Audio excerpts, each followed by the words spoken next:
All right, we are live on YouTube and also simulcasting live on Facebook. Welcome to Navigating the Modern World with Coach Eli. Before we get started, let me make sure that the notification has gone out on the YouTube side of things.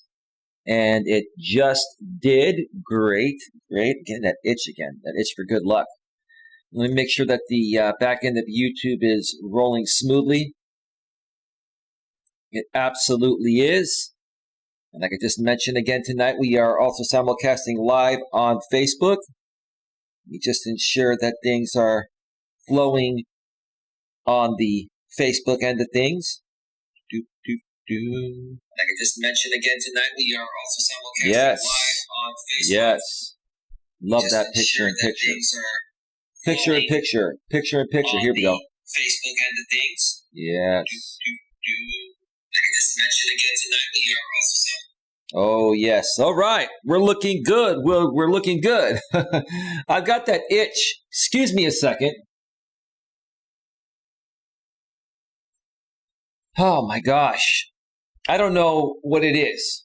I've had an itch every time when I go live lately. And typically that means some good luck is headed my way. I'm not saying things aren't going well in my neck of the woods. They're going just fine, but things could be better. Some other aspects of my life could be better. I'm not going to lie. I ain't going to lie to kick it, right? And you shouldn't either. Ain't going to lie to kick it. When I first heard that phrase, I was like, oh, Jesus. What's next? What's next? What's up? You know, sup, right? We don't even speak proper English anymore, right? Ain't got a lie to kick it. When a genuine guy like me, meets women nowadays and talks with women, and because I'm a good guy, they sometimes will say, Eli, you ain't got a lie to kick it, right? And they're saying that because they're thinking all I want to do is sleep with them and never see them again, right? The truth of the matter is that's the furthest thing from the truth. I'm looking for something more sustainable and long term. But oh man, that itch is back again. Give me a second. Jesus.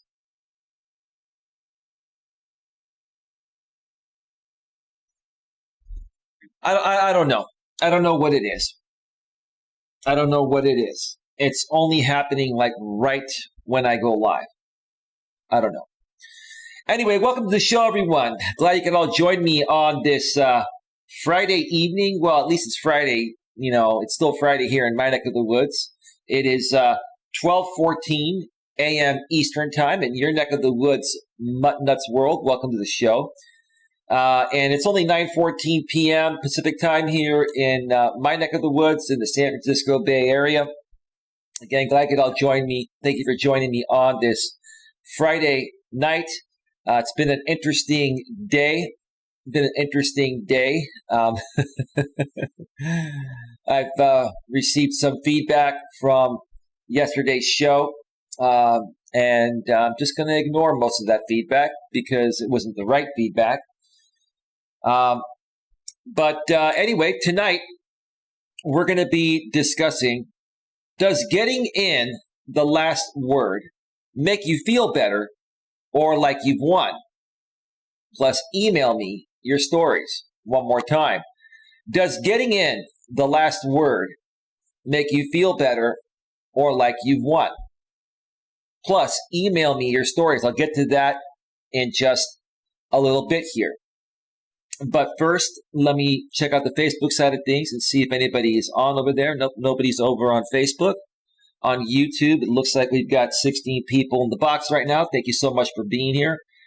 Let's check out the chat. And as I go through the chat, let me know in the chat if you've ever dealt with someone that you feel always has to get the last word in. Even, if you're having a conversation with somebody and, you say something and that should technically end the conversation, but because the person you're dealing with is very egotistical, that's a great word.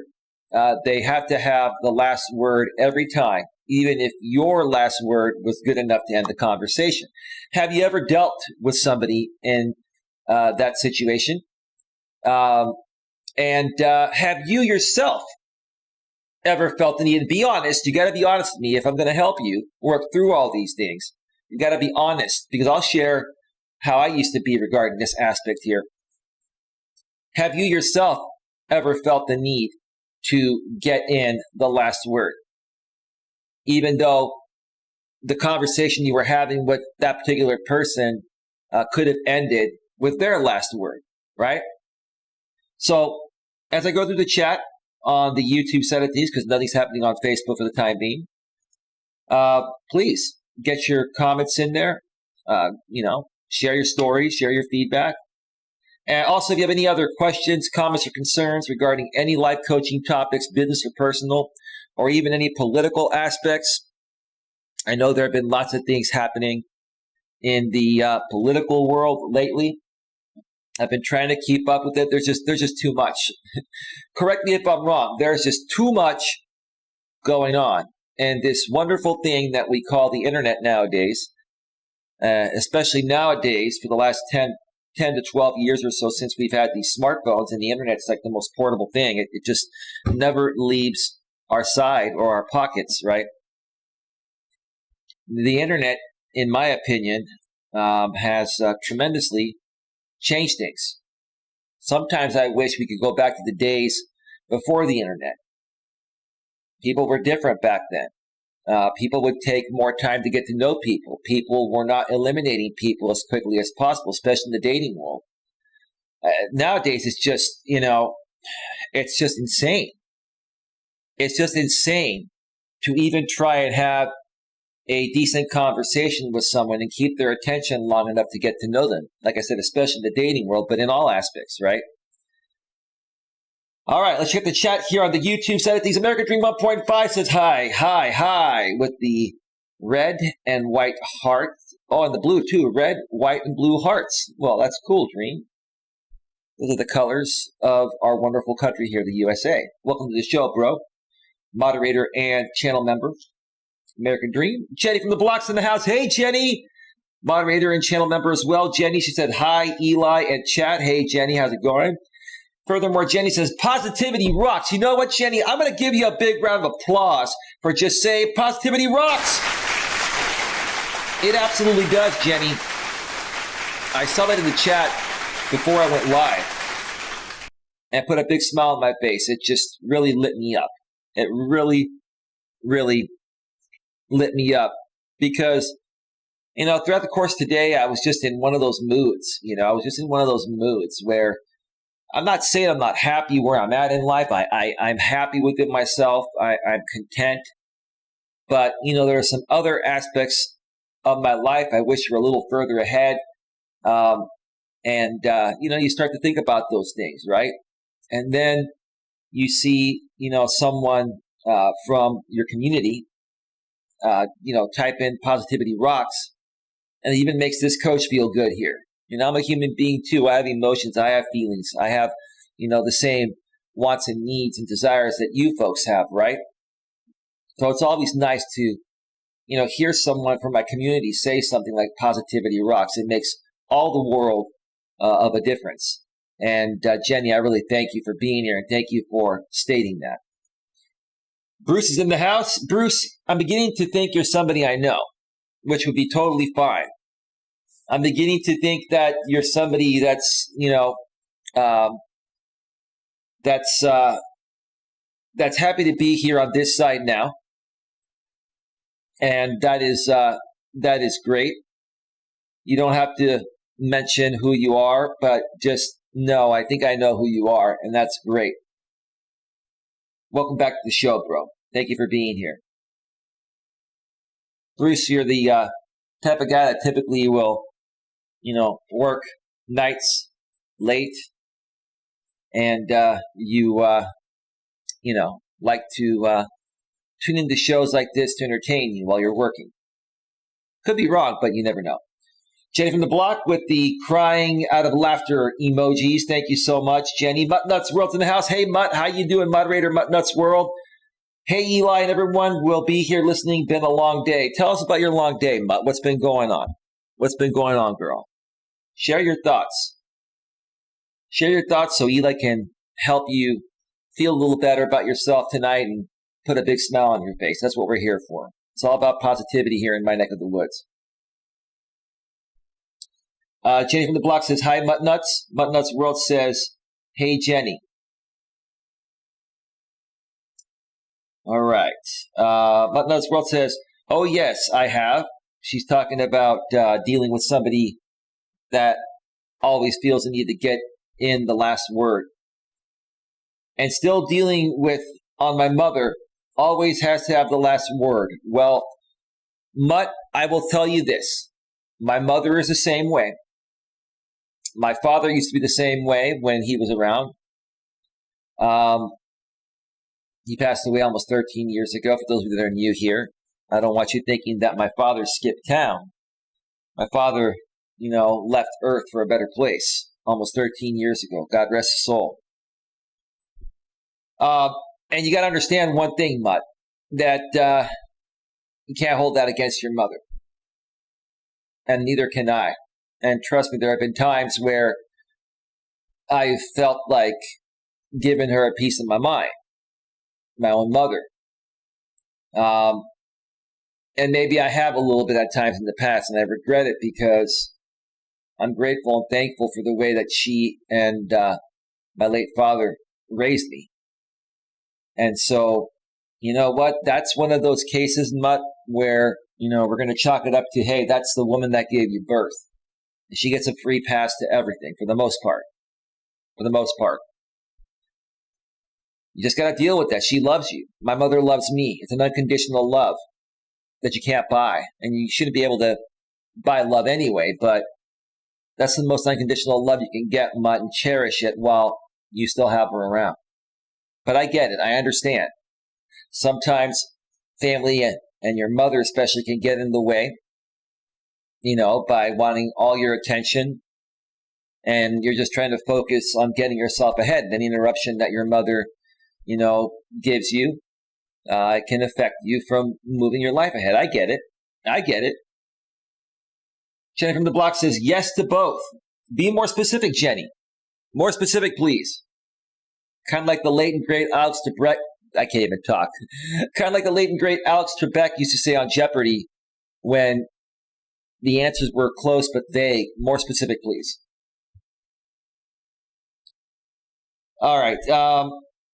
American Dream 1.5. Hi, Coach Eli. Sorry I'm late. You're not late, Dream. Don't worry about it. Welcome to the show. Thank you so much for being here. Mutt Nuts World says, one not on. Grr, autocorrect. No worries, Mutt. We totally get it. Jenny from the block says, Dream. Hello with the hello emoji. Adelaide's advice attic. Hello, everyone. Hello, Eli. Hey, Adelaide's, how you doing? I was speaking with your brother, Lewis Fuller, earlier on Hangouts. Not on Hangouts, sorry, on Facebook Messenger. We're going to be doing an interview with you and Lewis on my channel, hopefully sometime next week. I'll reach out to you. Sometime over the weekend or early next week. We'll set it up for midweek or so, if you both are around one of these evenings. Jenny from the block, you and I are going to be touching base on Monday privately, and then I'm thinking maybe even later on Monday or sometime on Tuesday we can do your interview. And that's going to be awesome. And you don't have to come on camera. That's totally up to you, Jenny. I understand that, you told me, I'm not trying to say too much, but it is what it is. You told me that, sometimes you don't like coming on camera because people, will talk smack about you or tease you. I got to tell you something, Jenny. I wouldn't worry about what anyone else thinks about you. I get teased all the time. People come at me all the time. That's just the way the world is.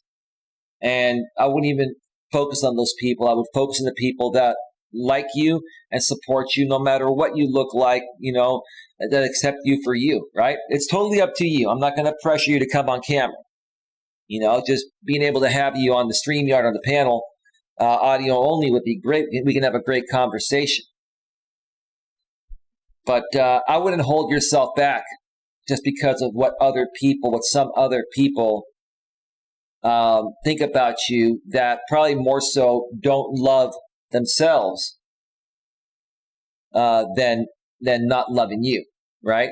How can you expect people to love who you are, Jenny, when they don't love themselves? Any normal grown adult is not going to criticize someone, at our age, for whatever reason, for however they appear on camera. Unless you show up at a panel looking inappropriate and, not wearing any clothing, which I wouldn't allow someone on my panel like that because I'd get my channel shut down and that'd be kind of weird. But besides that, it shouldn't really matter. But yeah, you can come on audio only, that's fine, or you can come on camera, whatever makes you feel comfortable. Let's see, Jenny from the block with the claps, clapping emojis. Jenny from the block says, hello, Adelaide. Hi, Adelaide. Bruce says, how's everyone's night? Going quite well, Bruce. How about yourself? How's your night going, bro? Jenny from the block says, Coach Eli, 100. Great. 100 back to you, Jenny. Hi, Bruce says, Jenny. Nuts World says, just had a lot of. Did you mean errands? Errands I had to do today. R.I.P. Eli's father. Well, that was almost 13 years ago, Jenny, but I appreciate that. He R.I.P'd almost 13 years ago. I always live in his memory, though. He was a good man, a very good, strong man, but fair man. I'm a spitting image of my father. I'm a spitting image of my father. Very proud of that. American Dream 1.5 says, my mom was like that too. I fall in the middle. I try and compromise and meet in the middle in my past relationships, but that doesn't always end up well. Well, Dream, you have to understand something. You can't blame yourself always for things not going the right way.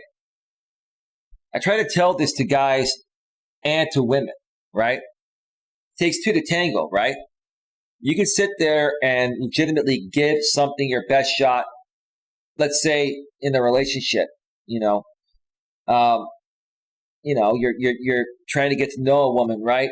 And you go into it with the best intentions, right? And she may come off like she's going into it with the best intentions, right? But maybe, she's the kind of woman that lacks a little bit of integrity or a lot of integrity, right? So you can't always blame yourself, bro. And I always try to compromise as well, too. You should compromise, but then the other side should compromise as well. If you're compromising, Dream, and the other side's not compromising, is it a real relationship? Is that the right person? That should be assigned to you and to say, hey, this is not the right person. Let me let them go so I can look for someone else that's a better fit. The problem that happens with most guys is that they see a hot woman and then they're excited that a hot woman is talking with them, right? When typically that's not the type of women you get, right? For some guys, right? So you can't be fazed by extremely attractive women, right? The same thing for you ladies. You can't be fazed by extremely attractive men. You got to look at what's inside. You got to look at a combination of both. You want someone to be reasonably attractive, but also be a good person and have integrity. Like I surround myself with people that have integrity. And I think that's another stream I want to do at some point soon. I've kind of done an integrity stream in the past, but I think it's time to do another stream on integrity because nowadays, and I think it's especially due to the internet, people lack a lot of integrity. And they're very selfish and they're very quick to judge, right? So, I may do a stream on that to share more of my thoughts on how to best navigate that, especially for us folks that are Gen X and baby boomers, the millennials and the post-millennials, the I generation, Gen Y, the Gen Y and Gen Z, which Gen Y millennial, Gen Z, post-millennial, I generation. They're used to this kind of thing, right? But us Gen Xers and baby boomers, we come from the old school, right? And it's like, we're more about building sustainable relationships. We're more about talking on the phone and meeting in person than texting all day or video conferencing, right? American Dream 1.5 says, hi, Jenny. Got busy. I'm at work. Good to see you, Jenny, and everyone. Good to see you too, Dream. I mean, I got busy. LOL typo. No big deal. I'm not counting typos tonight. Let's see. American Dream says, Jenny from the block is good people. When I wasn't working, she helped me from her heart. She's always been respectful. That's a good thing, bro. That's a really good thing. That's a really good thing, Dream. And thank you again for inviting Jenny to this channel. And thank you to the both of you for becoming a part of my community. And I'm going to do whatever I can to help the both of you. Dream, when are you and I going to talk? When are you around to talk, Dream? Are you? You're at work tonight, Dream? What time are you getting off? You're Central Time, right? Let me know. What time will you be free to talk Central Time? You're 2 hours ahead. I'm probably going to be up for a little bit tonight, just catching up on some videos and stuff, some live stream replays that I need to catch up on. So it'd be nice to talk with you, Dream. And also, Dream, I think you and I should do an interview next week. I think next week I want to start, getting some interviews going again and interviewing my newest moderators, and then start working on some of these new projects, like talking about our show, Dream. Maybe we can talk about that on a live interview on my channel sometime next week, maybe Tuesday or Wednesday. So we'll figure it out. We'll get Jenny on one night, then we'll get American Dream on, and then we'll get Lewis Fuller and his sister Adelaide on. Okay. Bruce says, Jenny, you are beautiful, sweetheart. That's nice of you to say, Bruce. That's a nice positive attitude to have. Great. American Dream 1.5. That was last year after the car crash. She was very kind and supportive. Awesome. That's nice to hear. Sorry about the car crash, but, it's nice to hear that you had her support, man.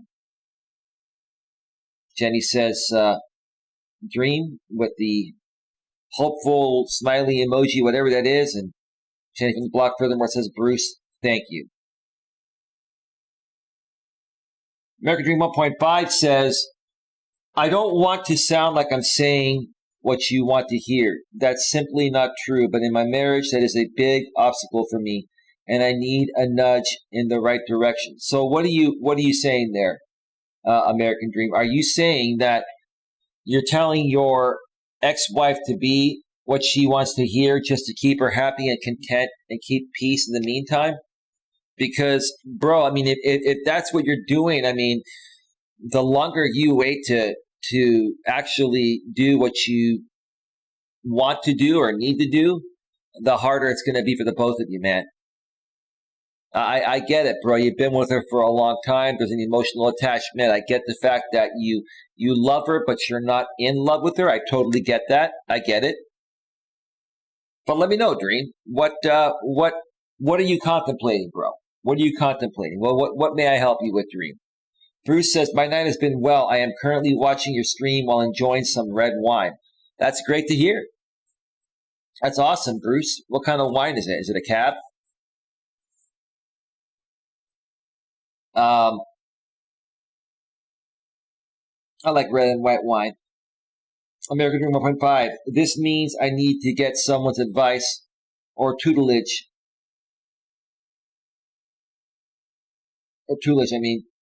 Overcome my obstacles. Well, Dream, just ask away. You're at the right place, bro. Ask away. I mean, I can give you all the advice in the world. It's up to you if you want to take it or not, bro. Same goes for anyone. That's why, this channel is about, being open to suggestions and change. Lewis Fuller's in the house. Welcome, Lewis. Dream says, thank you, sir. Furthermore, American Dream 1.5 says, I'm working the night shift for the next couple nights. Perhaps I can break away for a half hour or so here or there. I think you meant to say or there, not over there. Okay. That's fine, Dream. You let me know. I'll be available anytime, 30 to 60 minutes after my show ends. I'll be on the night for about an hour and a half to 2 hours max. Just depends how the show goes. Depends how many people pop on. Okay, nothing happening on Facebook still. All right. Lewis Fuller says, just gave you a like. Thank you, Lewis. Thank you for the thumbs up. Yes, you are correct, says Dream.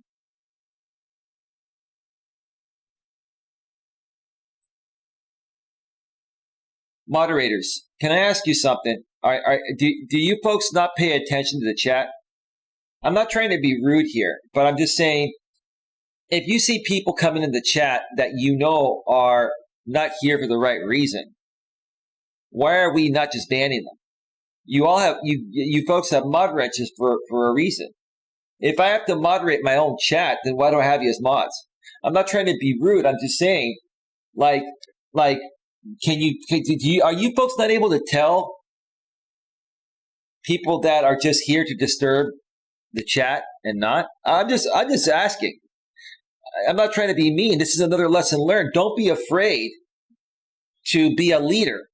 When you're a moderator on somebody's channel, you're a leader. You are a leader on that channel. You've been empowered to moderate that channel because the channel owner trusts you, right?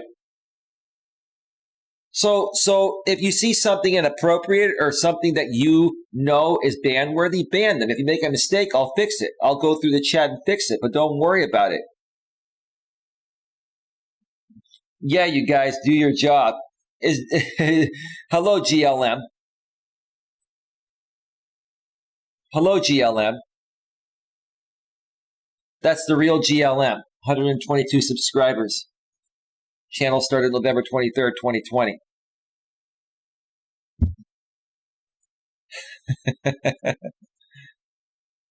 GLM, I may end up moderating you at some point soon. I'm considering it. You've been quite respectful lately, except when you talk about trouser snakes. When I was talking about rattlesnakes, you were talking about trouser snakes, and it went over my head initially. Sometimes things go over my head. It doesn't make me stupid. I mean, sometimes things sometimes things go over people's heads because they just do.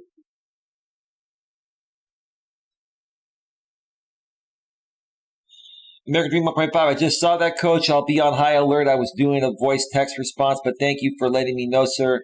I'll keep tabs on the troll situation. Yeah, and Dream, I know you were saying that you're trying to ease up on the trolls, but why would you want to ease up on people that are gonna disturb the normal flow of your channel or someone else's channel you're a moderator on? I'm just saying, like if we're trying to move forward in a positive way, why would we not want to squash that immediately and move on? Like, I would rather not even acknowledge it. I only acknowledge it because I'm saying I got all these moderators here. A troll comes in, and every moderator, I got like 5 or 6 mods in here at least, and every one of you missed that. And I had to mod my own chat. I'm not getting mad. I'm just trying to empower you folks and say, hey, use the damn wrench if you have to use it, right? Jenny says, I'm sorry, I stepped away to go to the bathroom. So, okay, so you would have squashed that troll then, Jenny. Okay. Buttnuts World, sorry, I stepped away to get a drink and didn't see them. So I guess the troll knew when to come in. It kind of figured, well, all of Eli's mods are stepping away. I'll get a few licks in while I can, right? All right. God loves me. No excuses, Dream. No wrench needed. We'll figure that out, Dream. Sorry, GLM. We'll figure that out. American Dream 1.5 with the $5 super chat. All in caps. That's beautiful, Dream. No inappropriate comments. No disrupting the chat. Anyone who violates these instructions will be neutralized or blocked. Dream, did you have to pay $5 for that? You know what, Dream? I'll tell you what I'm going to do, Dream. Well, I can't even pin that. It's a super chat, so it's automatically at the top. I was going to pin your comment, Dream, but you cannot pin super chats because they're already at the top of the chat for a little while. Maybe it'll let me pin it afterwards, after it times out at the top. Thank you again, Dream. You didn't have to pay $5 to say that, but like I've been saying all along, I'm not going to tell any man or woman how to spend their money. Jenny from the block. Hi, GLM. American Dream 1.5. GLM. God loves me. Dream is going to neutralize me or block me. GLM says, hello, Jenny. Hi, Dream says, God loves me. Hey, God loves me. I'm not trying to put too much emphasis on this. I've moved on from everything, like I mentioned on my stream yesterday. Yeah, you sent me a link. I thought you had clips of what you were talking about yesterday. That one person that was saying how miserable his life is on a panel. You know, the funny thing is, GLM, did you see how long that stream went? That stream on that channel was still going long after my stream ended. It ended up being like a 10 or 11 hour stream. And then the dude starts up another stream after that.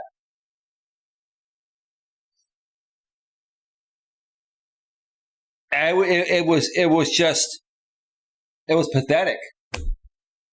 But I get it to a certain extent because the person running that stream is going through some stuff, and he apparently wants to use YouTube publicly as an outlet to just get his pain out. Some people do that, I guess. Maybe I kind of did that initially when I first came on, but not anything like what I saw last night. I mean, I didn't watch that entire stream. Obviously, it's way too long. I skimmed through it. But you were telling me you've got a part clipped of where that person you were telling me about was just saying how unhappy he is. So if you have a clip on that, if you can send me a link to that actual clip, I'll check it out. I'm just kind of curious. Let me see here. Exactly, Coach Eli. Says Dream, it is easy to keep things in perspective when I focus more on the objective. That's a great way to put it. It is easy to keep things in perspective when I focus more on the objective. And it rhymes. Dream, I'm going to give you a big round of applause for that, Dream. Dream, wow. Wow. I got to say, Dream, that was quite profound. What did you say? American Dream 1.5 furthermore says there will be no more warnings, trolls. If I see any inappropriate activity, you'll be neutralized. That's why you have a wrench, Dream. That's why you have a wrench, right? Why would you moderate somebody on a channel if they never use the wrench? Some people like wrench everybody in their chats, right? And that defeats the purpose. If everyone has a wrench, you can't ban anybody. And like, it becomes this one big echo chamber, right? And I'm not trying to create an echo chamber here. I'm just trying to get out good, positive content. But I think you know what I'm saying. Jenny from the block. I can't even talk. Jenny from the block. Yes, I'm a great troll squasher. Good. God loves me. I agree, Eli. It's not easy to find good help. That's true. That's true. I'm always trying to find your smarty pants remarks out of every comment you make, GLM. Dream is laughing. LOL. LOL. LOL. Oh no. LOL. American Dream 1.5 says GLM has functioned as a chief moderator on my 2.5 channel at one time. She was my bodyguard for a week.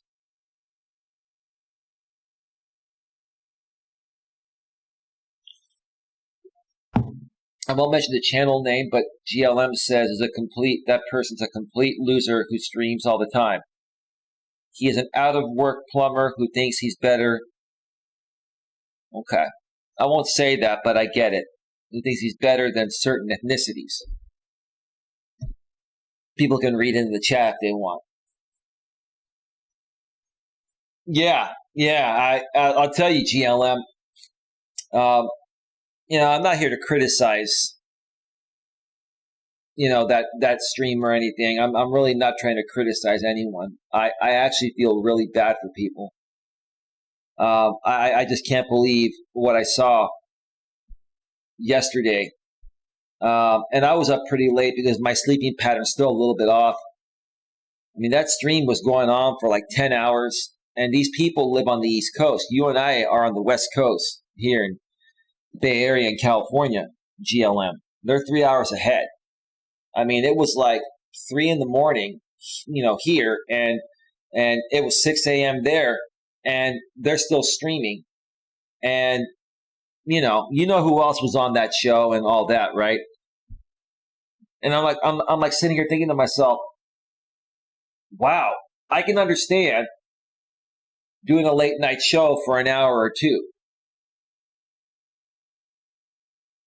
But for me to see another content creator go on another creator's panel and be a part of a 10-hour stream and stay up all night on some other person's panel, right?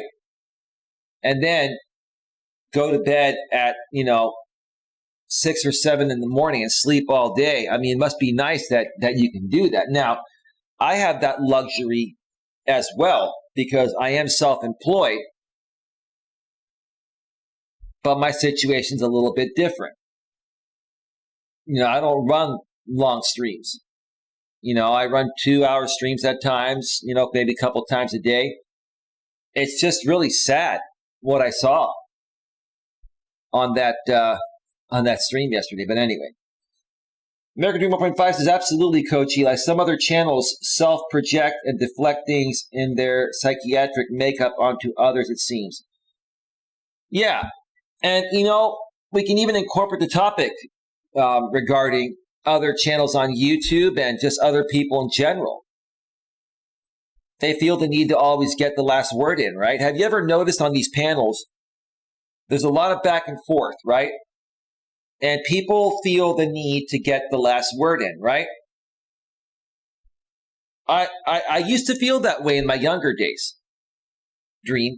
I used to feel that way in my younger days, that I had to always get the last word in, right?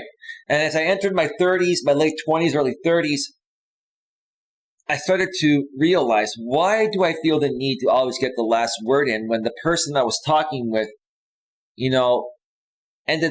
said something to end the conversation in a good way?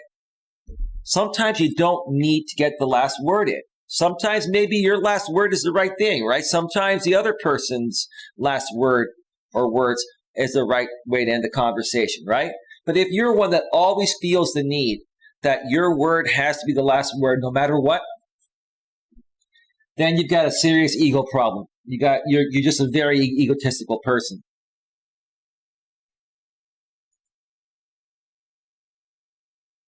Sorry, I had to clear my throat.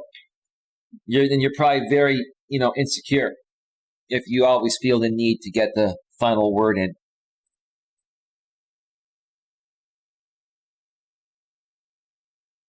Jenny from the block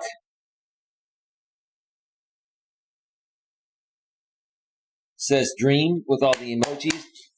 TLM says, Dream, you got some brown stuff on your nose, bro. Dream is so gonna be the one to block you. I don't think Dream will block you.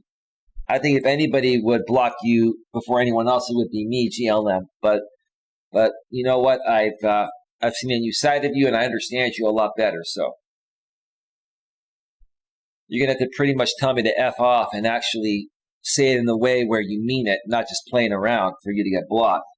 It's all good, GLM. I think we've all learned how to navigate these YouTube streets a little better now. All right. GLM says,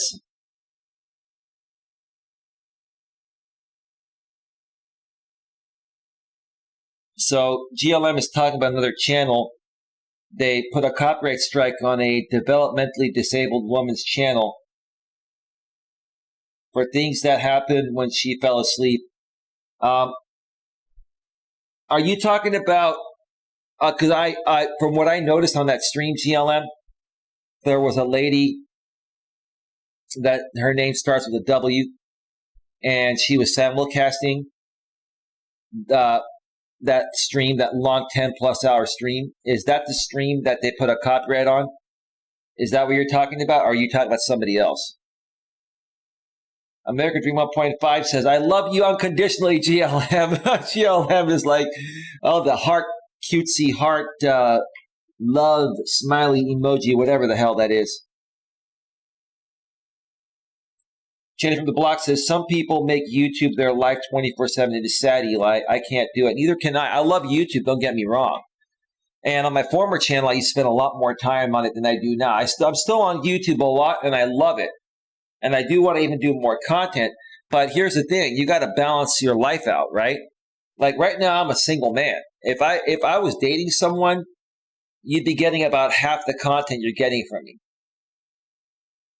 There are times to push the envelope, and there are times to scale back. That's called having a balance. But you're right. You're right, Jenny. The people that stream long, 6, 8, 10-hour streams constantly, they're going through something in life, and this is their outlet. And they just need to feel wanted to get over something that they're experiencing in their life, right? Maybe they went through a breakup, something's just not working out for them in their personal life, and they just want to be around anyone that wants to be around them. The problem is, some people, when they're feeling this way, are not around the right people that can help more so uplift them. And so it doesn't really fix the situation. You know what I'm saying? I've been saying that all along. GLM says, I think your mods need to have a meeting before each show so that they are not all taking breaks at the same time. They should coordinate better. LOL says Dream. That was pretty funny. GLM says, do better, guys. Yes, she was asleep. Now, here's the thing, GLM. Let me say something here, right? I mean, why? Look, people have simulcasted me all the time. I got to the point of where I just don't care anymore at all. I don't care if these people simulcast me every day. I put them on full ignore mode. What I don't understand is, why did she feel the need to simulcast his stream? Even if she and her people, I don't know the story, I'm just guessing. Let's say they got blocked in the channel's chat that was running the stream. That doesn't give them the right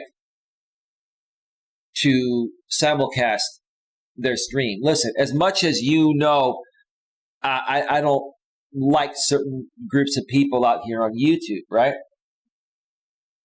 And just because this woman is developmentally, how'd you say it? She has a disability. Okay, let's not be overly PC. I know you're a social worker and you're gonna speak the PC stuff. I get it. I love everybody equally, GLM. But just because somebody's disabled does not give them the right to break the law, including copyright law. And look, as much as I'm not happy with what any of these people are doing, she didn't have the right to simulcast his entire stream. I'm sorry, GLM. As much as I cannot stand certain people, right is right and wrong is wrong. She simulcasted his stream, didn't even do any commentary. There's no fair use argument for that. There's no commentary. It was a copyright violation. She shouldn't have done it. That's the bottom line. I just think the whole entire aspect of that side is just ridiculous. So that's enough of that.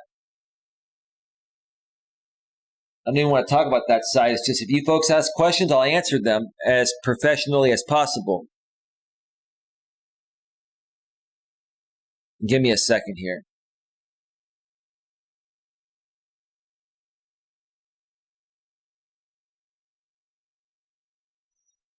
All right. I had to get back to a text message real quick.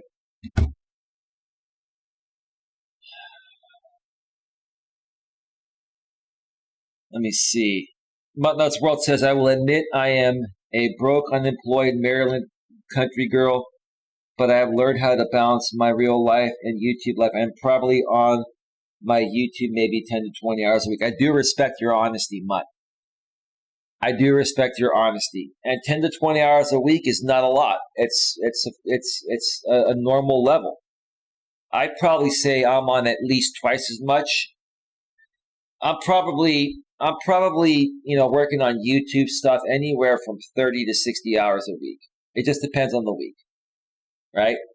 But I come up with topics pretty quick, and I can put a show together pretty quickly. So, I do balance my time. My problem is that when I'm not focusing on my own content, I'm going out and watching other YouTubers because I want to be well versed on what's happening in the community. Plus, I'm also looking at what's happening politically. There's a lot of content coming in, and in order to run a good show and to be able to speak on certain things and make sense of it, you got to be well versed. So my problem is not even, balancing what I do for my channel out here on YouTube or other channels, but it's after that when I'm consuming content, right?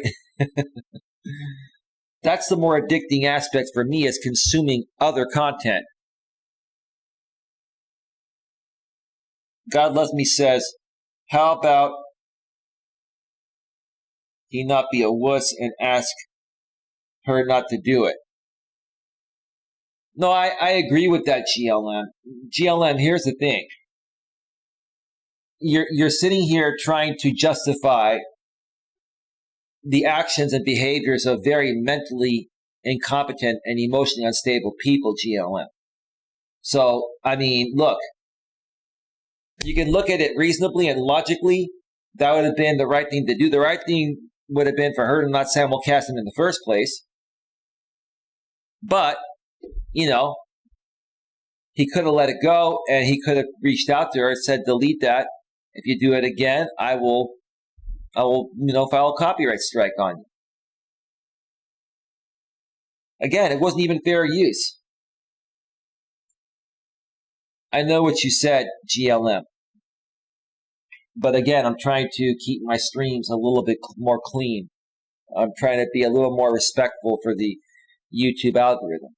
When you don't swear as much or swear at all, you get better recommended and you make more ad revenue. Even though I'm not getting a lot of views, your CPM is higher.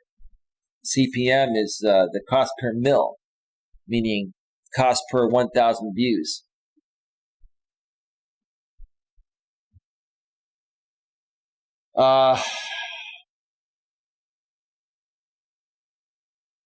It wasn't his stream.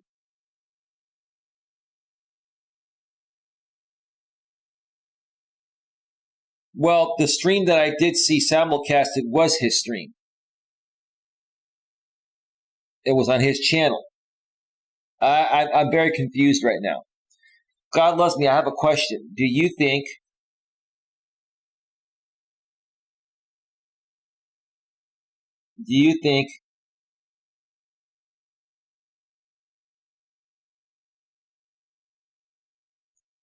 LK Ames is into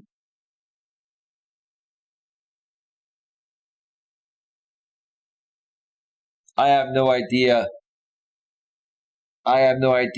who that is or who you're talking about.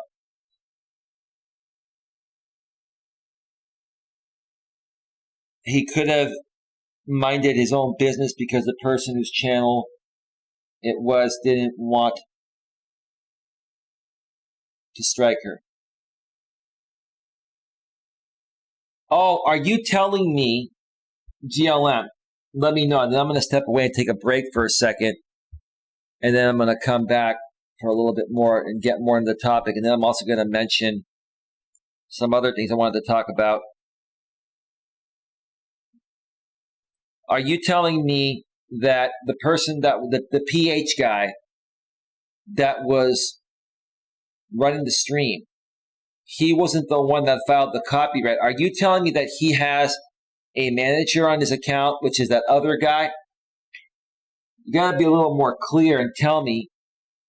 You're telling me the channel owner of that channel that was running the stream, where this woman with the name of W was simulcasting, he didn't strike her, it was somebody else. Like, did this guy have did this guy have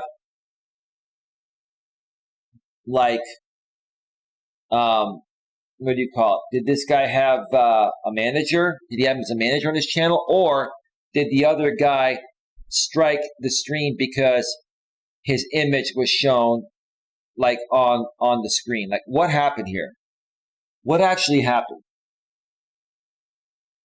So you're telling me that it wasn't PH that struck her. It was that other dude that was on that stream all night. I don't want to mention these people anymore. That's what I promised my audience. I'm just trying to figure out what's going on here because it's pretty sad. So that dude, the mid-30s dude, struck her, either had manager access to the guy's channel that was running the stream, or because he was on the stream and his image showed up on the StreamYard, he struck her for that.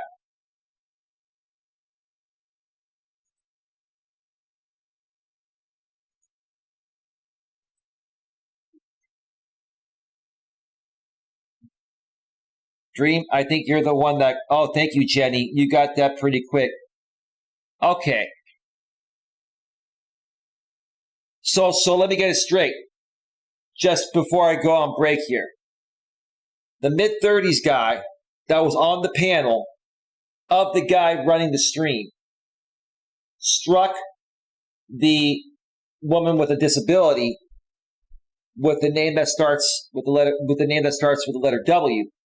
And he struck her because when he was on the panel that was displayed on her stream as well, it showed his image. So he filed a copyright strike on a StreamYard image, right?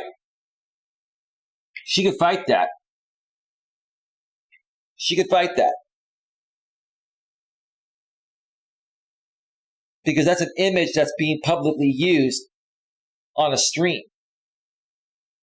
I'll tell you, that is pretty freaking pathetic. That's pretty freaking pathetic.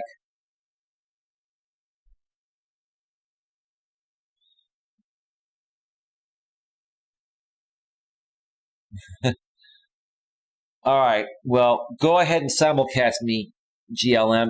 Have fun doing it. Thank you for stopping by.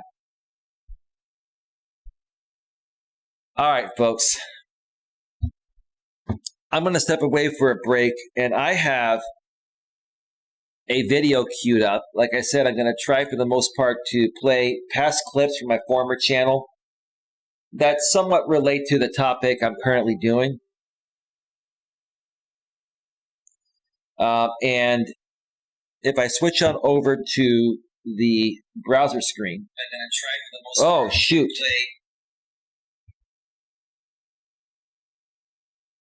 Sorry, I launched the YouTube app there too soon. I'm going to switch on over to the browser screen.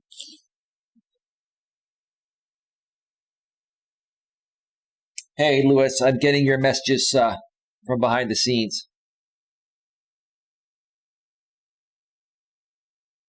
When you say you're right, coach, and Bruce, you say, wow, and Eli, you want her removed? No, she's joking. You guys got to learn to take a joke. She's joking. She's not serious about it. And even if she did simulcast me, I really wouldn't care. I don't care about that anymore. Folks, you didn't watch my stream yesterday, and I get it. You folks are busy. I'm not concerned about that. Plus, she's joking. Can't take everything too seriously, especially with someone like GLM.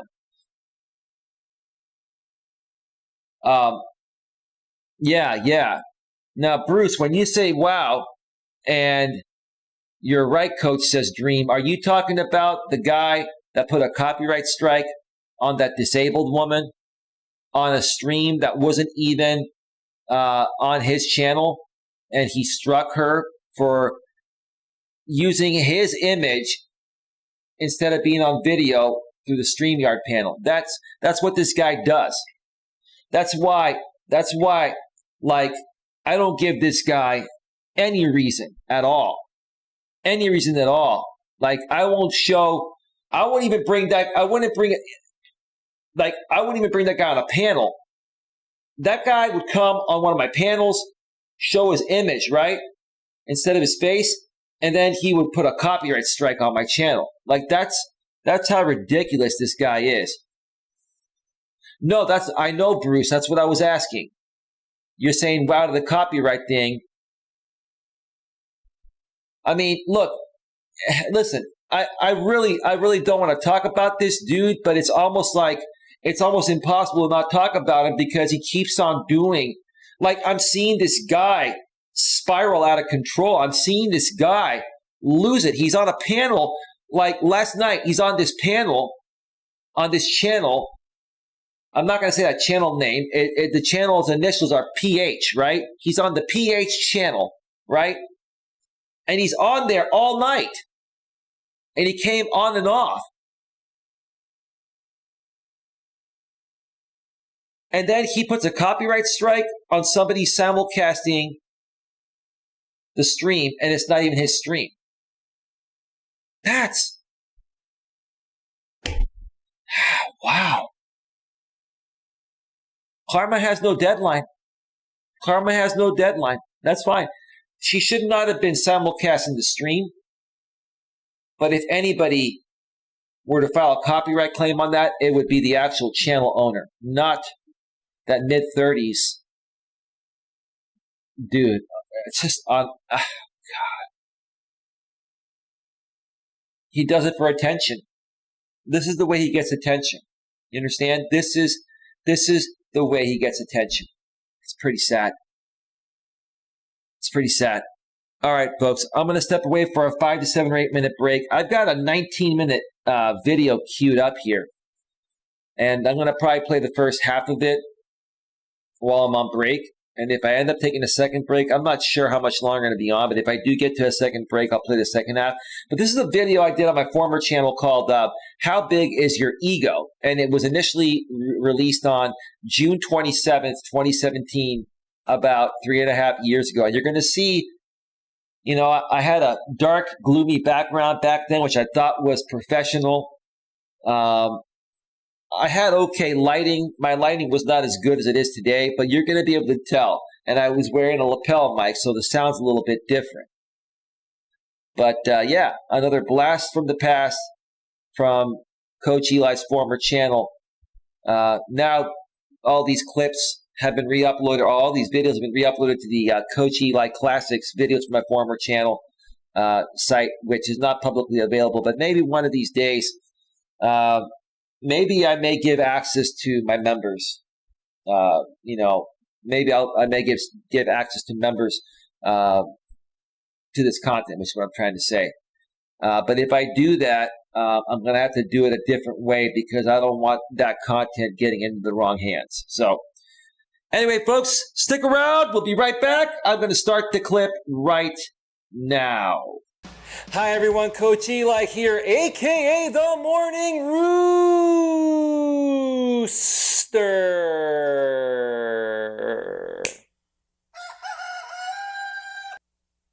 And I am here to wake you up so that you have the absolute best possible shot of accomplishing whatever it is that your heart desires. Welcome back once again to another episode of my Video Relationship Sanctuary series. And today I have another little short video here on a very interesting topic that just came to mind as I was taking an Epsom salt bath this afternoon. And those of you that haven't heard of Epsom salt, it's amazing. If you take an Epsom salt bath at least 2 times a week, maybe 3 times a week, and you soak in it for at least 30 minutes. If you soak in it for about an hour each time, you're going to get even better benefits. Not only are you going to feel better, it's going to tighten up your skin. And if you're trying to get a six-pack, just like I'm trying to get a six-pack, I'm very close, it definitely helps you out. So while I was in the bath today, I thought about something that describes me quite well, and I'm sure my girlfriend would say the same thing. And again, for those of you that have been following me for a while, my girlfriend Dana Ogni, that I've been seeing for several months now, she's done, I believe, 4 videos with me. It's okay to put her name out there. Just look for those videos on my YouTube channel with Dana Ogni, or you can go to my website at coacheli.com, and you can do a search by scrolling down to the middle of any page using the search bar and just type in Dana Ogni, D-A-N-A space A-U-G-H-N-E-Y, and all those episodes will pop up. All the videos on my YouTube channel are also on my website in my Relationship Sanctuary blog. So it's the same thing in case you'd rather go there. So the topic of today's video, Relationship Sanctuary, is how big is your ego? One more time. How big is your ego? Now, most of you are probably thinking this video is going to have a negative connotation, because when we think of one's ego, we're thinking about how egotistical somebody is, how self-centered and selfish they are. But that's not the real meaning of ego. That's just one meaning of ego. In my opinion, and I'm going to use men for example, because men typically have bigger egos than women. Now, in today's society where, we have the women's movement, and I've done a video on that as well, more and more women are stepping into roles that were once known as roles that only men would do, and we have women that are acting like men. So there are some women out there that can have a big ego, but typically egos are more known as masculine energy than feminine energy. Because men, we go out there, we are certain, we're determined, we have a mission, purpose, drive, and passion, and that's what masculine energy is all about, like I mentioned in previous videos. Feminine energy is more about opening up to receive love and all of that beautiful type of stuff, the emotional type of stuff. So, but yeah, I'm not saying that women are not able to have an ego, but those women that have big egos have more masculine energy within themselves than feminine energy. And check out my videos on, masculine versus feminine energy, and also, the feminist movement, etc. There are a bunch of videos out there on my YouTube channel and my website as well that will go into more detail on all of that. But so let's just use the male perspective, for example, because it's more masculine energy to have an ego, in my opinion. There are 3 different types of men, okay? The first type of man is known as the beta male. I like to call beta males big fucking pussies, because they're the kind of guys that will drop everything for a woman, will kiss a woman's ass, will be a doormat to a woman, and they feel that in order for the woman to like them, they have to do everything she says at her disposal, on demand by her. Okay? Then, if you go to the furthest extreme, you have men that have egos in an arrogant way. And these are men that, are arrogant pricks, in my opinion. Okay? Also known as cocky, arrogant pricks. So again, these are, the men to the furthest extreme of having a big ego, which is also, what most people out there, think the meaning ego stands for. It's for these types of men that are arrogant, pricks. Or if it's a woman that's displaying more masculine energy than feminine energy, it's a woman that is extremely arrogant and conceited and is all about herself, which, if you are that way, then in my opinion, I would agree with everyone else. So that's the other side. So remember, we have the beta males over here on the left, and on the far left, and on the far right, which is your left, my right. Okay, so let's go over here. On the far right, because this is, you're viewing on the video, we have the beta males. On the far left, which is my right, we have the arrogant pricks, the cocky, arrogant pricks. So how do you balance this out? you meet right in the middle and you're a combination of both. It's a great blend of both, which means instead of being cocky in an arrogant way, you're more cocky funny, okay? So the biggest turn on to a woman is a man being a man. Not being a big fucking pussy, but also not being a big arrogant prick that only cares about himself. So a woman doesn't want a man that she can step all over, but she doesn't also want a man that's, completely arrogant and all about himself and is treating her like shit and maybe only using her for sex or temporary companionship. When you meet in the middle, you have what's called cocky funny. And cocky funny, I'm going to give you an example here, what I mean by that. I'm going to use an example with my current girlfriend, Dana Agni.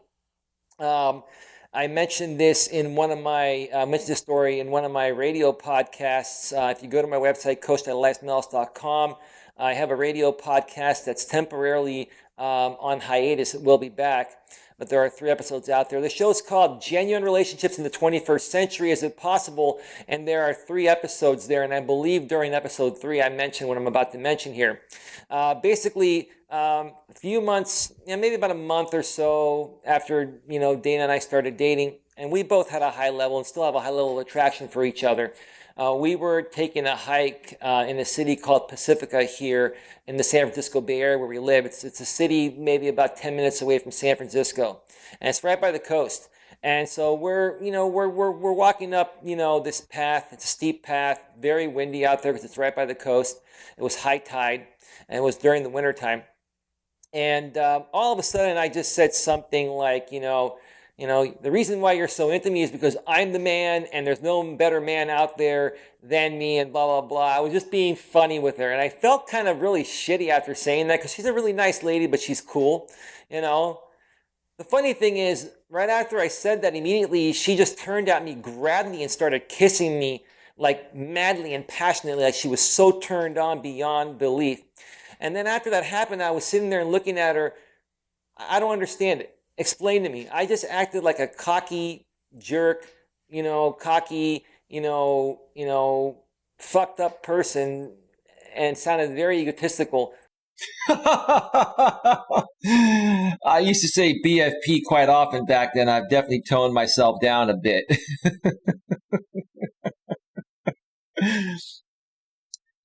We're at 9 minutes in this video. I'll probably play a little bit more of it because I'm going to probably shut the show down in about 30 to 45 minutes. I'm not going to take another break, but let me go through the comments. Welcome back, everybody. Welcome back to Navigating the Modern World with Coach Eli, live here on YouTube and also simulcasting live on Facebook. I'm glad you could all join me here tonight. I forgot to mention my sponsor at the beginning of the stream. I'm going to take a break from mentioning my sponsor. We're actually working on getting a more streamlined way of putting the sponsorship message out there. But if you want to check out my sponsor's information, go below in the description about a third of the way down, and you'll see the Discover Community Network. And you'll find out more about that amazing marketing company owned by a great longtime friend of mine of almost 10 years. Okay, let's get to the chat here. See you soon, Eli, says Bruce. Bruce says, is that the same hat you wear today? If so, you have taken great care of that hat. I'm surprised it hasn't worn out. That's not the same hat. The hat I'm wearing right now is a Kangol 507 wool hat. The hat I was wearing there is I still have that hat. It's in good shape. I keep that hat in the trunk of my car. But I may end up wearing that hat on a stream next time just to show you that it's still in good shape. It's a Rooster Headwear hat. A guy on Amazon sells these hats made by Rooster Headwear. And when I purchased it, he basically said he would refund my money. I think it was only like $35 for that hat. It was a good deal. It was on special. He said, I'll give you your refund if you write me a review. And I got back to him and I told him, I said, I'll write you a review, but please don't refund my money. I'm very supportive of small business owners and the small business community. I'm going to write you a great 5-star review. And I wrote him a review. I said, one of the reasons why I bought from him was because I love the name of your company, Rooster Headwear. And because part of my branding has always been, I am Coach Eli, a.k.a. the Morning Rooster. Right? Then I would hit the rooster button, right? And so I wrote a review mentioning all of that, and there was a great review, and the guy still refunded my money. And, I want to buy some more hats from him, but I haven't found another hat that really suits me. I haven't been on his site in a while, but I'm going to check it out again. And I'll probably buy another Rooster Headwear site, but that's a Rooster Headwear hat is what I'm trying to say. I can't even talk.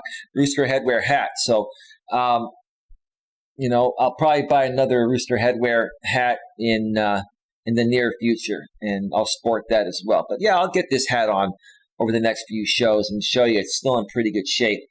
Let's see. American Dream 1.5 says, Coach Eli, you look young. Coach Eli has put on muscle 8 to 10 pounds and the toe traps and bicep. And I have put on some muscle. Yeah, I have. I have put on some muscle. I think at that point I was about 165 pounds. And right now I'm like around 170, between 170 and 175 is where I fluctuate. I'm trying to build some more muscle. I'm still not as bulky as I'd want to be, but I'm doing it the right way. Plus I've had a pinched nerve for almost a year, and it's almost fully recovered. I'm waiting for it to fully recover before I start, hitting the weights again and start, hitting it hard again. I still do my walks almost every day, but they're not as long. I'm working my way up there. So yes, it definitely is noticeable between, then and now. You can tell the difference. You can definitely tell the difference. But let's see, that was 4 years ago, almost 4 years ago. What was that? I'm 47 now. I was 44, 45 back then. Okay, yeah. Let's see here.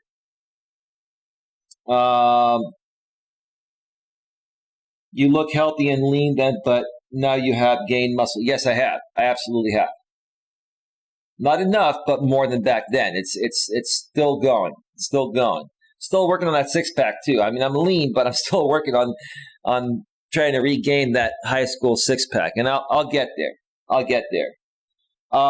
I didn't mean that in a negative way. I'm a former certified personal fitness trainer by the American Council and Exercise. # respect. No, I know you didn't mean it in a negative way, bro. That's awesome. Welcome back, says Mutt Nuts World.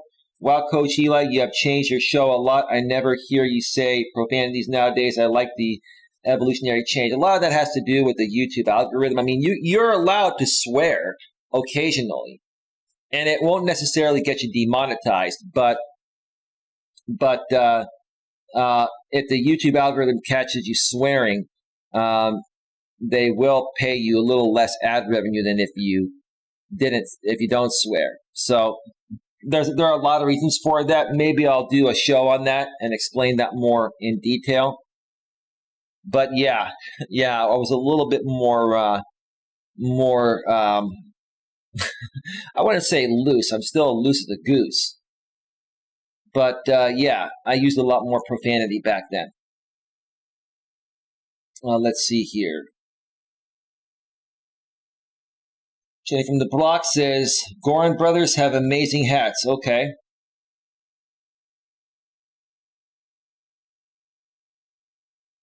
All right. Let me play a little bit more of this here.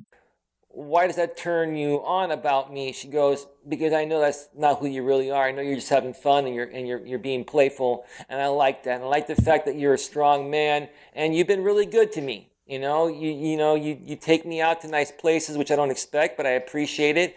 And you show me how you feel about me, mentally, emotionally, physically, and all that. And I'm sitting there and I'm like, I knew exactly what was going on. Because I've had experience, with all this stuff. But I really wanted to hear from her why she reacted that way, to see if she was picking up on that.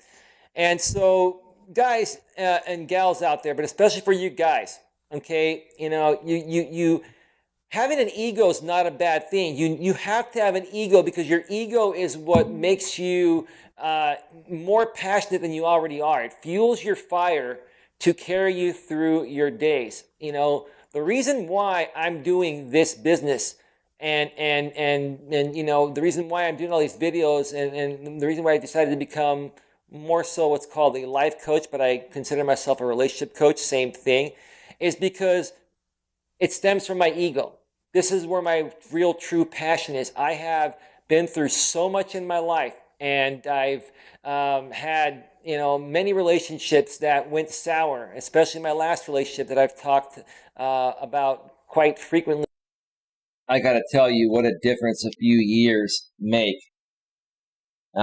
A lot of YouTubers, when they look back at their first videos. Now, don't get me wrong. I've been on YouTube since it came out, and I used to run in-person business networking events where I have other YouTube channels where I would record, public speaking gigs at my events and other stuff to do with my organization. But this was my first real attempt at being a YouTuber. And when you look back 3.5 years ago and you look at my stuff now, I've definitely learned a lot about this platform. Now, don't get me wrong. Even when I started my first channel, which is where this video came from, I had a lot of podcasting experience and I also had a lot of public speaking experience, right? From the in-person networking world and even working in the corporate world back in the days. But YouTube is a whole new world, and you have to figure things out. There are people out there that say, it's like some of the self-help gurus, they say, you just got to hit record, like Sean Cannell on the Think Media channel. He's like, just got to hit record. You got to get your first 100 videos out of the way, right? And they're not going to, we're not saying they're not going to be, good at all, but they're not going to be anywhere nearly as good as your 400th video or your 800th video or your 1000th video. I had to guess. If I guessed how many videos and live streams combined I've done between my former channel and this channel, I would say I have probably done over the last 4 years between my former channel and this one, I've probably done about 12 or 1,300 videos between live streams and pre-recorded videos. More so live streams, but still, a live stream is basically almost the same thing as a pre-recorded video. It's just done live, right? So, yeah. You can definitely see the difference. Lighting, attitude, body style, it's definitely been one hell of an experience. I'll tell you that. There's definitely a difference. Throughout all my videos, especially in my fundamental series. And even in my podcast I mentioned a little while ago, Genuine Relationships in the 21st Century. And, it is my ego to basically, come out here and make you all aware that, hey, the methods that I teach are right and that they actually do work. And if you apply, all of these principles, and you learn how to instinctively react to things on the fly, okay, your life is going to change for. And that holds true to this day. What I just said right there. Let me rewind that. On the fly, listen to this. Learn how to apply. I teach, come out here and make you all aware that, hey, the methods that I teach are right and that they actually do work. And if you apply, all of these principles, and you learn how to instinctively react to things on the fly, okay, your life is going to change for the better. So, folks, that is the absolute truth. Look, you don't have to like me, but whether you like me or not, if you apply these principles that I teach, I've learned from other people and personal experience in life. If you apply these principles and you learn how to instinctively react in any situation naturally, all right, it's gonna change your life for the better. You're gonna attract more of the right people into your life. Are you still gonna attract some of the wrong people? Or are you still going to encounter some of the wrong people, which is a better way to put it? Yes, but you're going to know how to handle them better, maturely and professionally. You're not going to feed into them like the topic of this show. You're not going to feel the need to get the last word in. You're just going to identify these people are not the right people. We're just going to let them go. We'll say, okay, all right, man, I got to run. See you later, right? And then just move on instead of feeding into something that's going to create more negativity and set you back. You're going to be able to instinctively make the right decisions most of the time. And if you don't make the right decision, the first time, understanding these methods, you'll learn from that and you'll make the right decision the second or third time around.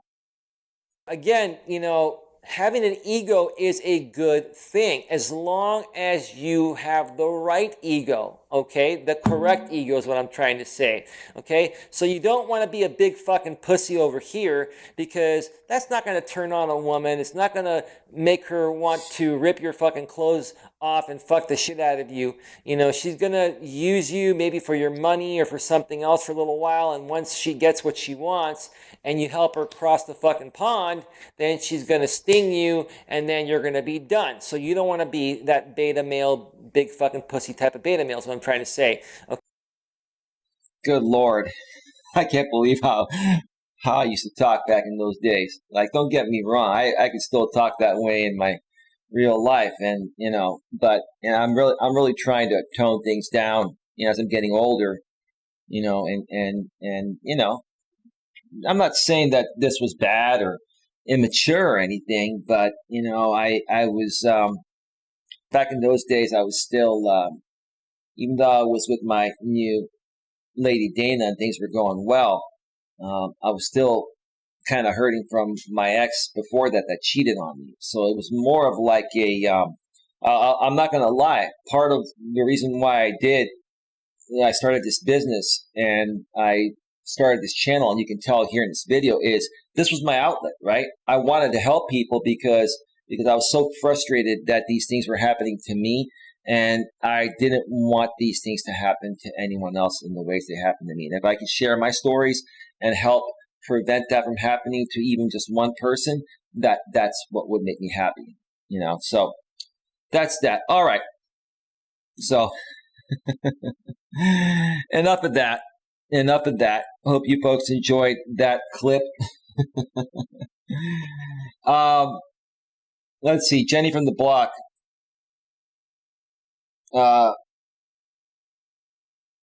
American 1.5 says, visitors, please comply with the standard of behavior. No insults, no disruptions. This, in my opinion, is a very respectful show. Well, thank you, Dream. That's the whole purpose of it. Good shot, Jenny. High five. All right, Jenny blocked the troll, right?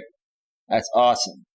American Dream 1.5, Jenny, I really like this channel. It is a refreshing change. There's more positive energy here. Jenny from the block says, I wholeheartedly agree, Dream. I love it.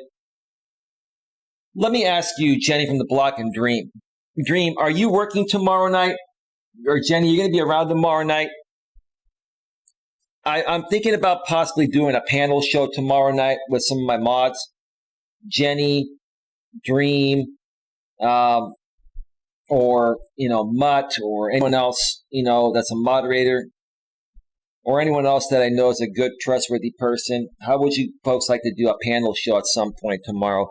As of right now, I don't have any plans for the weekend. I'm not going to be going hiking this weekend again. So if you folks want to do a panel show, let me know. But let me talk about one more thing here, and then I'll go through the chat on Facebook and YouTube one more time before I get on out of here.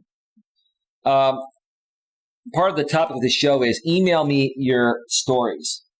I know, folks, there are many people out there that are going through something, and maybe they can't afford to pay a life coach or pay someone for help, right? But at the same time, you also don't want to publicly chat about it on a live stream or make a comment. Like, you want to be anonymous. You're probably scared, or, you have some fear, or maybe you're in a relationship with somebody and you're trying to figure it out, and you don't want them to know about it. I can understand all of that. If you would like for me to assess your situation on a future live stream or pre-recorded video anonymously, please send me an email with your story. And please write your story out in detail, okay? If your story is 5 paragraphs, that's great. If it's 10 paragraphs, that's even better. The longer, the better, okay?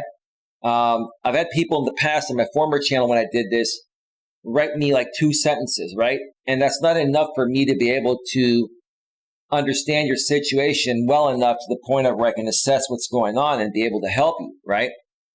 So if you're having fears, and let's say you're somebody that watches these shows or my videos and you really need some help, but you fear chatting in the chat or making comments because you don't want a significant other or somebody else to, find out, or you're just a shy person yourself, please email me. You can email me anonymously at coacheli@coach.eliasmelas.com. That link or that email is below the description of YouTube. It's also on the Facebook side of things. Send me an email in great detail regarding your situation. The more information you send me, the better I'm going to be able to help you. Again, I cannot help people that, write me 2-liners and expect me to dissect and understand your situation. I need a chronological detail of what's happening. And I'd be willing to do a 1 or 2 hour show dissecting your email and engaging my audience and giving you that feedback that you deserve. But again, if you're going to email me and you want my help anonymously, I will keep your name anonymous. You can even, when you write to me, you can email me from an anonymous email and not use your real name. Either way, I will protect your identity and I will help you out, but I need you to be as detailed as possible if you actually truly want me to be able to help you. So that is that. Okay, let's see. Let me see here. Jenny from the block says, I wholeheartedly agree, Dream. I love it. Well, thank you, Jenny, and thank you, Dream. Jenny from the block, we will be back at Nice's by 7 tomorrow night. Bruce says, Eli, I feel like you are a underrated streamer, but you're gonna blow up. I just feel it. Well, Bruce, that's very kind of you to say. And I think I know who you are. And if you are who I think you are, I appreciate you regardless, bro. And I know you're trying to keep yourself anonymous, and I know you don't want to get any heat here, bro. I get it, right? But I appreciate your kind words, and you've been lately that you've been around here. I really feel you become a real part of this show. Again, I hope you're not trolling or anything. You never know, but you've said some nice things, and regardless, of who you are, I appreciate it, man. I really do. James Pink is in the house. Just finished work. I'll have to watch the replay. Absolutely. Welcome, James. How have you been? How's your day going? What have you been noticing lately on YouTube? How's your day gone, man? Did you see what ended up happening last night? A lot of stuff's been happening. A lot of stuff's been happening on these YouTube streets. Bruce says, and when I say blow up, I mean grow suddenly. Well, I appreciate that, Bruce. Whatever's meant to be is meant to be. Do I want to grow this channel? Yes. I mean, my business depends on it, right? But let me be honest with you, Bruce. I've come to terms with the fact that whatever is meant to be, right? I will certainly say that over the last 2 to 3 weeks, that American Dream went from privately supporting me to publicly supporting me. It has made a huge difference, and I've noticed it. And Dream, you have single-handedly made one of the biggest differences in my channel getting back on track to where it always should have been. Now, I'm not taking anything away from anyone else. Everyone else that's here, Jenny from the block, Mutt Nuts World, Lewis Fuller, Adelaide, the rest of my mods, too many to mention. I'm sorry if I didn't mention you. You all have made a huge difference, right? But even you, Bruce, and you, James, Bruce Carpel and James Pink, even your feedback over the last week or so, has been great. And I appreciate that. So, what you're saying there, I take it to heart. And again, whatever's meant to be is meant to be. I'm at the point in my life right now where I'm at peace within myself. I've been at peace within myself for the last 6+ months. Before that time, I was battling this super troll out here, and it took me a year to subside this guy and to be able to do enough to be able to get this back on track. I had to get a restraining order. I had to file over 150 copyright strikes on this person that was re-uploading, my content on tons of sock accounts. It was a lot of work, man. And I was also, I'm just going to say this, I could care less. I was working with this woman. Not going to mention her name. Most of you know who she is. I'm not here to talk smack about her. I was working with this woman, and I still wanted to maintain a friendship with her after all this was said and done. But I had to let her go because she still wanted to participate with these people that had been attacking both her and I. It just didn't make any sense to me, right? And again, I'm not saying anything bad about her, but she was even bringing drama into my life. And she kept on asking me to do things after I did many things for her. She helped me out a lot too, don't get me wrong. We helped each other out, but it came to the point of where I had to remove even her along with everyone else and then get to a peaceful state within myself. And before I even told this woman, I'm just going to block you everywhere and remove you and just move forward, I told her, I said, look, I'm at a peaceful state right now. I got done what I needed to get done, and you've gotten done what you need to get done. I don't want to be a part of drama anymore. I don't want to feed into this stuff. If you want to associate with these people, that's on you. But if you're going to associate with these people, then I'm out. Peace out, right? So ever since that point, this was about 6 months ago or so, bro. Right around 6 months ago or so, maybe 6-7 months ago, I really got to a peaceful state within myself.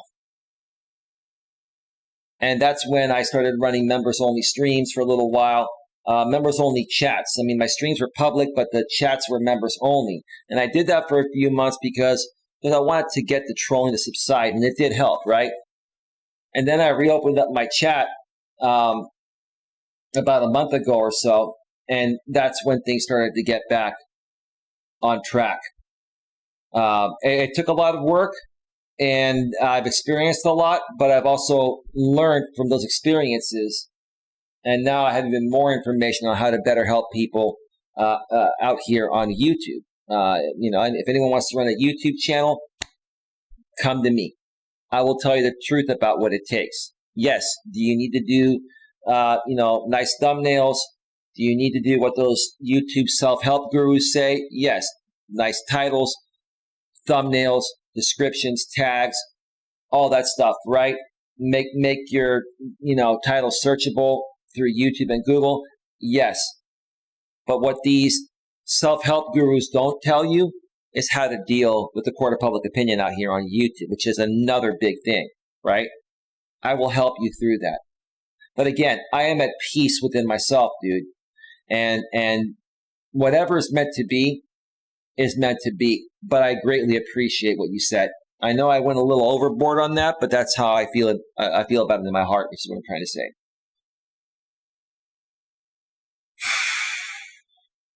It means a lot, Bruce. Eli, I feel like Eli, I feel like you are a underrated streamer, but you are gonna blow up. I just feel it. And you know what the funny thing is, Bruce, in addition to that, I'm not really even a streamer. I do a lot of live streams. I'm actually a content creator.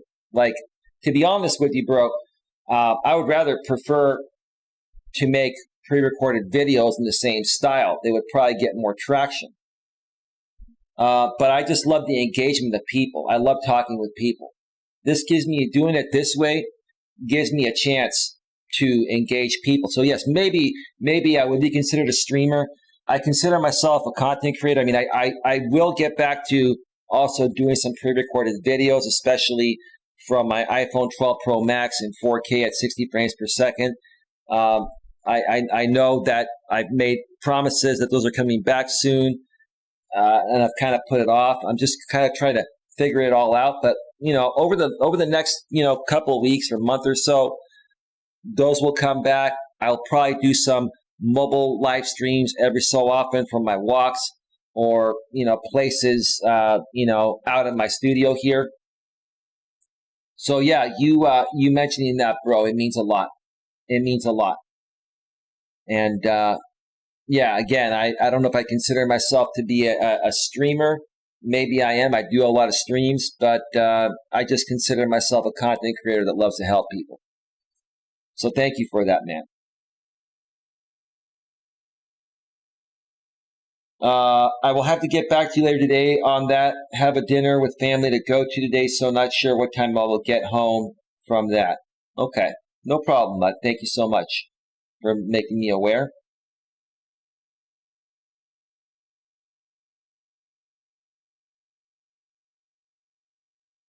Let me see here. I stepped away for 5 minutes, but I'm back, says Dream. Welcome back, Dream. American Dream 1.5 says, that's what I did. Right, Coach Eli. I was in private contact with you for a while before I went public. Yeah, and you know what? I respected you, Dream, and I didn't dox you at all. I didn't even say you were Dream. I mean, I knew your real name, and I knew who you were. And I was so respectful to you. And you were watching the streams, and you heard, you would send me donations through Cash App. And I was like, you didn't need to do that, bro. And then you send me some emails. And I get back to you, when I could. And I'm just really glad that you come out public, bro, because like we shouldn't let other people get in the way of our success and happiness, right? I'm really glad that you came on the forefront, bro. I'm really glad that you did. James Pink says nothing major at work last night. Yeah, last night, GLM was here earlier, the God Loves Me channel, and on the YouTube side of things. And, she made me aware of a stream that was happening with some people from the other side. I really am trying to not talk about them. I didn't mention their names, and I'm not going to. But there was a creator that runs a channel with the initials PH. And he did a 10, 11-hour stream with that side, including, that mid-30-year-old guy that pretty much leads all the drama on that side. And they were up all night streaming and, probably drinking and just, talking about how miserable they feel. And I didn't hear them directly say they're miserable. GLM told me there was a part where one of them mentioned their misery, but you could just tell the way they were talking, like their tone of voice and them being up all night, right? I just felt their pain and their misery. Like, it's just so sad, right? So the guy, the PH channel, did like a 10 or 11-hour stream, then stopped that stream, and then actually started another stream after that. I'm like, Jesus, man, you've been up all night. Are you feeling that terrible about yourself, dude? Why don't you come on over here, dude? And instead of being a part of the group that attacks me, why don't you come over here so I can help you, bro? Feel better about yourself and turn your life around. This is the stuff I don't get, These people would rather dwell in each other's misery than get the help that they need and get the real support that they need, right? So, and there was a lady, a disabled lady, with the channel with the real name that starts with the letter W, who was simulcasting that stream, right? And then she went to bed and left the simulcast on her channel. And I found out through GLM, she was taken down for copyright, but not by the channel owner, not by the PH channel owner that was running the stream. It was by that mid-30s guy that was on his panel that leads this whole Dramasphere group. And he filed a copyright, from what I heard. I don't have any proof. This is what I heard. He filed a copyright on her channel because when he's on a StreamYard panel not showing his face, it shows his graphics design image. And he filed a copyright on the image that he was using to display his image through StreamYard. That's a pretty crappy copyright claim. And it wasn't even a stream, right? It wasn't even a stream. And again, when you're using an image publicly in the public domain like that, that's totally fair use. Now, this woman simulcasting the PH channel was wrong for doing that, but it should have been the main channel owner, PH, that flagged her for copyright, not that mid-30s guy, right?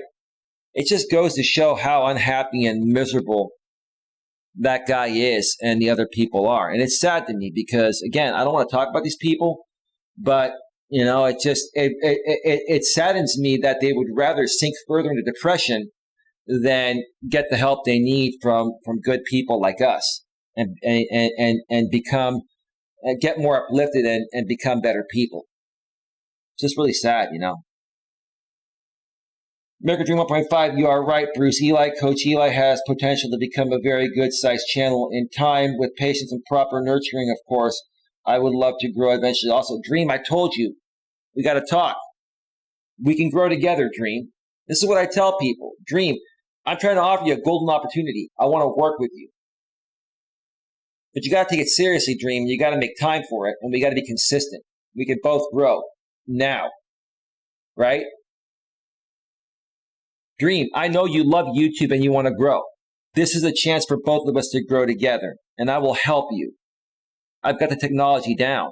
I get this stuff. All you need to do is show up and be you, Dream. Dream, I'm telling you right now, we do this show, we're going to get a lot of people on our stream. Are they going to simulcast this, Dream? Yes, they're going to simulcast us for a while. Probably every show. But see, Dream, here's the thing. Let them simulcast us. We're not going to file copyrights. Let them simulcast us. You know why? That's a small audience, Dream. We're going to outgrow that audience with people that are going to support us on our channels, right? Are you ready for that, bro? You tell me. You tell me. Jenny from the block, yay for Dream. Absolutely. I just feel refreshed being part of a new family. I feel the calm. I feel the peace and comfort somewhere where everyone knows your name. Making your way in the world today takes everything you've got, right? Taking a break from all your worries, Dream, sure would help a lot. Wouldn't you like to get away, Dream, right? Dream, sometimes you want to go where everybody knows your name, right? And they're always glad you came, right? Okay, you get the hint now, right, Dream? You get the hint, right? Right. Cheers song, Dream. Absolutely. Doesn't it feel nice and safe, Dream? Peaceful? That's what it's all about here. Peace, unity, safety, security. Just positive vibes, feeling good. We can have fun here too. We can crack jokes and have fun. But while we're cracking those jokes and having fun, we're all going to be friends at the end of the day. We're all still going to be in a good place emotionally, probably in a better place emotionally after we have that fun together from time to time. American Dream 1.5. Yes, Jenny, I don't feel that tension like I do on my own streams and in other places. I can let my guard down a little bit and relax, but not too relaxed. LOL. Dream, I can help you with that. I used to Dream, I went through the same exact things that you went through, bro. You're a very smart guy. You're just going through what I went through, like years ago, right? So you're at the point right now where I was maybe a year or two ago, Dream. And even if, let's say, even if I never met you, you would have figured this out on your own within a year or two, right? But now that you met me and I had the experience and I can identify your situation, we can streamline that process, right? That's what I do. I share my experiences with people and I help them get back on track sooner than they would have figuring it out on their own because I've already been through it, right? So instead of you and I not working together, Dream, and then it taking you another year or two of feeding into these people and doing all those crazy streams like I used to do, right? And heading down the wrong track. Now I can come out and say, Dream, let's do a show together. 1 week on my channel, 1 week on your channel, like I told you yesterday, right? Make it a positive show, right? What's going to happen? Everyone's going to talk about it, including the other side. They're going to simulcast us, right? That's what they're going to do, right? Let them simulcast us. Who cares? Let them talk smack about us. Who cares, right? If we stay focused, we've already got a core audience here. It may not be the biggest audience, but it's an okay sized audience to start off with and build off of, right? Does that make sense? So Dream, here's the thing. If that makes sense to you, let's talk at some point tonight. Let's talk 30, 60 minutes after this show ends. You let me know when you're ready, bro, and we'll make it happen. But if you're going to do this with me, you got to be serious. We got to be consistent. If we're consistent, we'll both get further ahead together. Quicker together, too.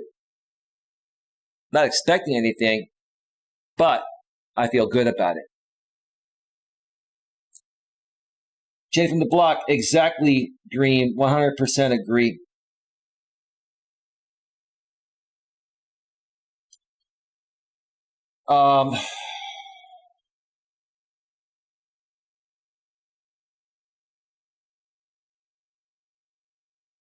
Let's see. American Dream 1.5, I admire how controlled and confident Coach Eli is. I think he's been through so much seriously, experience-wise. He has insight. I've been through a lot, Dream. And I continue going through a lot all the time. But I've learned how to handle it better. Thank you for that, bro. American Dream 1.5, thank you again, Jenny, for all your help in the past and your support. I'm learning new tools on how to make better decisions in my future so that someday I will be at peace again. I'll tell you what, Dream and everyone else that's here right now, I'm willing to go a little bit longer because we have a lot of questions here right now. If you want me to go a little bit longer, I will go ahead and queue up one more video from my former channel.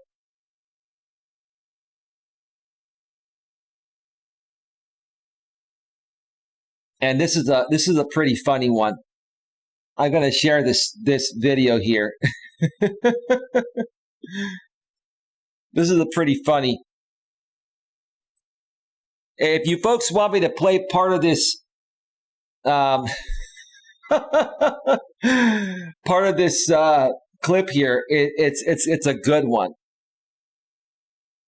It's a story I've shared in the past, but some of you haven't heard it.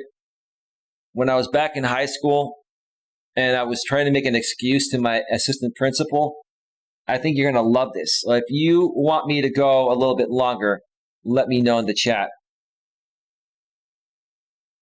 So I'm just waiting to hear from you folks.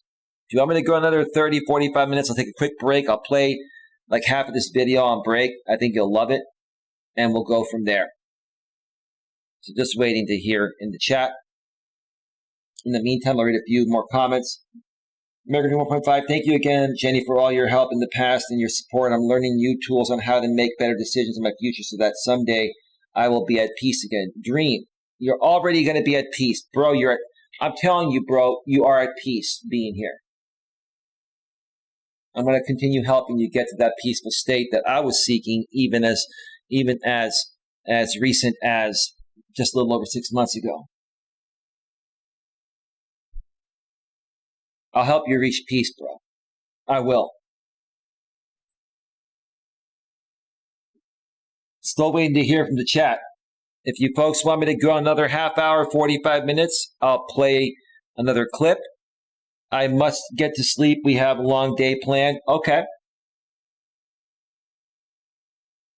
You know what? I'm just going to go ahead and play one more clip and take one more break. I'm going to go a little bit longer. And whoever's here is here. It's all good. Yes, that would be great. Coach Eli, extend the show. All right. Let me go over here back to the browser source. Let me queue up this. Do you folks like the clips instead of music on the breaks? Great and insightful show tonight. Thank you, Jenny. Thank you for being here. I appreciate it. I will stick around, Coach Eli. Well, thank you. Extend the show. I just got here. Okay, James. Sounds good. Sounds good. Will do. Awesome, says Dream. All right. Oops.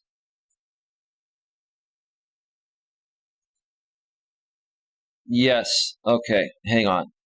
There we go. Let me just add this. All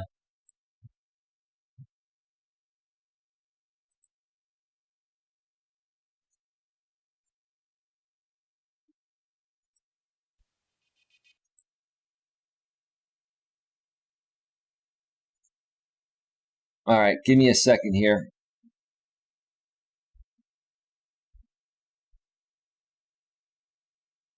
Look at the title of that.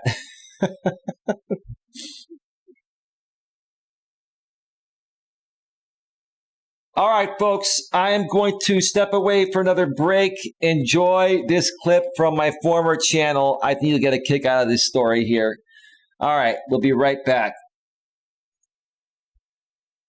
Everyone, Coach Eli here, aka the Morning Rooster.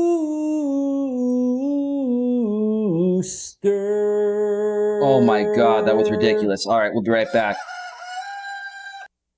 And I am here to wake you up so that you have the absolute best possible shot of accomplishing whatever it is that your heart desires. Welcome back to another exciting and very informative episode of my Video Relationship Sanctuary series. And today's episode, once again, is another interesting subject that really inspired me to do it today. What really inspired me to do this was a story that stems back to my high school days. So why don't we get to the topic at hand, then I'll share more about that and share some examples of this. The topic of today's Video Relationship Sanctuary is excuses are like your asshole. They both stink. One more time. Excuses are like your asshole. They both stink. So where did I come up with the idea for this topic? Well, let me share the story. It stems back to my sophomore year in high school. My late father, who passed away 8 years ago, wanted to put my brother and I through private school our entire lives. My dad, with his thick Greek accent, used to say, "You're going to go to private school, not public school, because I want you boys to get the best education possible and learn discipline at the same time. Sarah High School has a great discipline program." That's the high school I went to, Sarah High School. So for those of you that don't know about Sarah High School, it is in San Mateo, California, which is in the San Francisco Bay Area on the peninsula in San Mateo County. It's a very prominent school that several famous athletes came out of. Barry Bonds went to Sarah High School. Remember Barry Bonds, Mr. 73 homers, Mr. Steroids. I had him on my fantasy baseball team for all of those years where he was cranking homers while he was on roids. Tom Brady came out of Sarah. Lynn Swann, back in the days, came out of Sarah. And another baseball player, Greg Jeffries, came out of Sarah, to name a few. So it's almost like an honor to be able to go to Sarah High School. And I remember back in between 88 and 92, when I was going to Sarah High School, it was $5,500 a year to go to Sarah. Now it costs over $20,000 a year to go to Sarah. It's almost like, paying for college tuition while you're in high school. But don't get me wrong, it was a great education, and I'll explain to you why in just a second. But anyway, so what happened during my sophomore year, this was before I got my driver's license. This is the beginning of my sophomore year. My dad would drive my brother and I to school in the morning, and we would leave early because sometimes there was a little bit of normal traffic on the freeway on the way to get there because, we lived in Redwood City. I still live in Redwood City in a different place now. But we were living in Redwood City at the time, and it was about a 20-minute drive with no traffic. But sometimes, you needed to leave, 30, 40 minutes early, which we typically did. Well, on this one particular day, we actually left about 40 minutes early, and there was an accident on the freeway. And my dad pulled into Sarah High School by the curb to drop my brother and I off at 8:14, and the bell rings at 8:15. So I got out of the fucking, car, and I started jetting over to my class. My brother took off a different way to go to his class. And right as I'm about to turn the handle on the door to walk into the classroom, the bell rings, and as I open the door, the teacher looks at me and points to the principal's office to get a late slip. And I'm like, are you serious? Big accident on the freeway, this and that? Yes, Melas, they would call me Melas. Elias Melas is my full name, but people know me as Coach Eli. But it goes, Melas, yes, you need to go to the office. You need to be in your seat by 8:15. When the bell rings and you were not in your seat, you were walking into the classroom. I'm like, holy shit, man, I'm thinking in my head, right? Okay, I'm fucking 15 fucking years old, man. Holy Christ, man. So I go get my late slip and then I go to class. Okay, so later on, that day during lunch, I had to go inside to use the restroom, take a leak. And I walk into the restroom, and you know how men's restrooms, they have urinals lined up, like 3 or 4 urinals in a row. And so I walked in there, and I went to one of the middle urinals. And I'm sitting there taking a leak, and next thing you know, this big, tall guy walks in, and it was my assistant principal, the dean of students, Mr. Carboni, Nick Carboni. We used to call him Nick the Dick. Because, and don't get me wrong, Nick, if you end up seeing this, I appreciate what you did, man. But, man, you taught us some tough love. And this story, totally, totally complies with that. So, Mr. Carboni comes to the urinal right next to me on the left and starts taking a leak. And he's like, 6'2", 6'3". I hadn't fully developed yet. I'm 5'10" now, but I was probably about 5'7", 5'8" at the time or so. And, he looks at me and says, Elias, how are you doing? How are things going for you?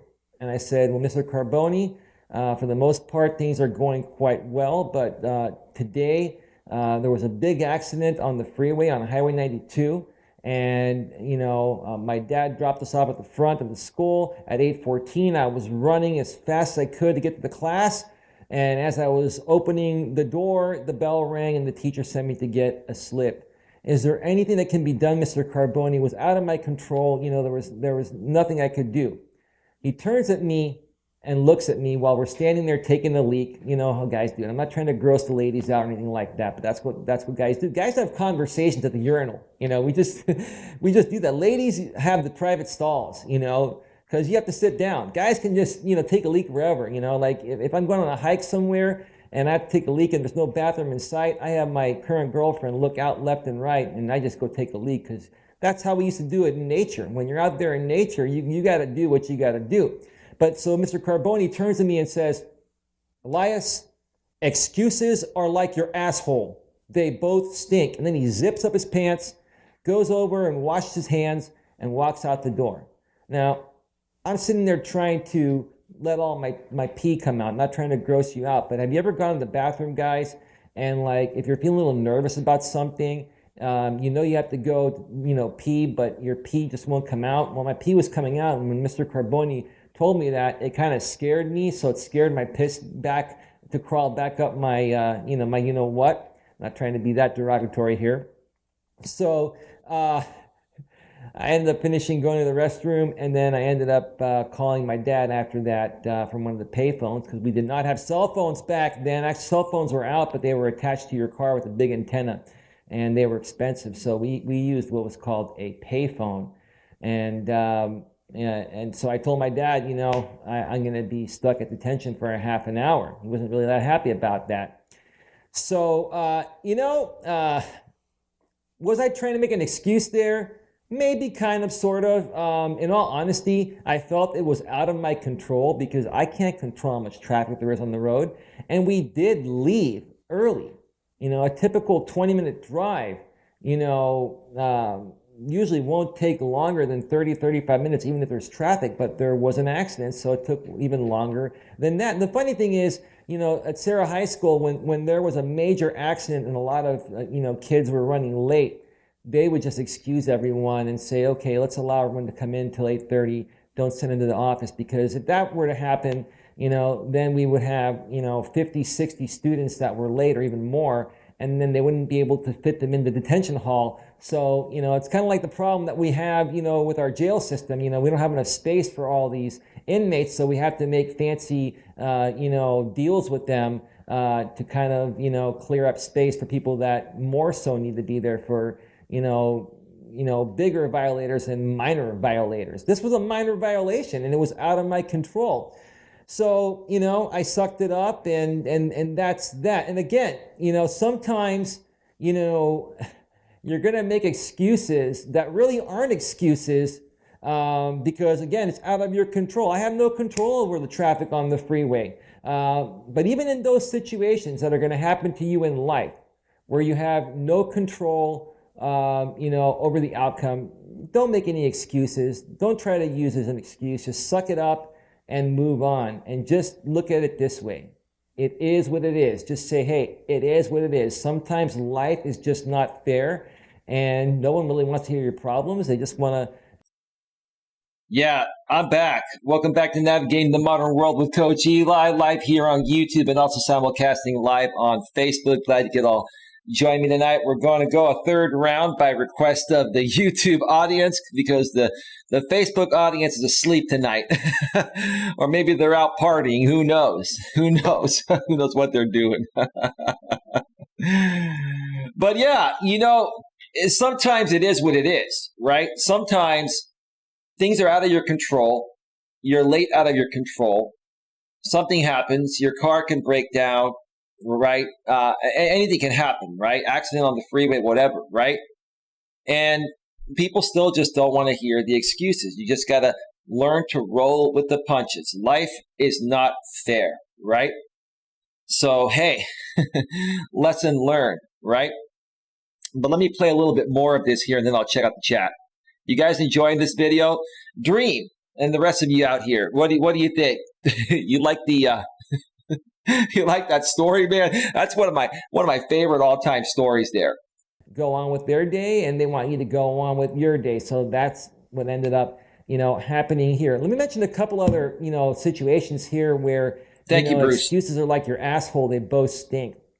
I think one of the biggest areas this happens is in the modern dating world today, especially if you use online dating. And I've done a video on online dating, the proper ways to use online dating. You can look for that on my YouTube channel, or search for it on my website at coach.eliasmelas.com in my Relationship Sanctuary blog. And, I share, the best ways to, have the best success with online dating. But, before I met my amazing current girlfriend now, I struggled in the online dating world, and, I was doing everything as best as possible. And it's back to being a struggle now. Let me tell you, it's gotten even worse than it was back then. And it really doesn't have much to do with COVID, to be honest with you. COVID's affected dating a little bit, but not really. I've never seen or heard so many excuses from women. And it's like, I get responses, and women even give me their numbers. Like, I'm going to share something with you right now real quick. I was talking with this woman on Match. Okay. And let me see if I still have her here. Give me a second here.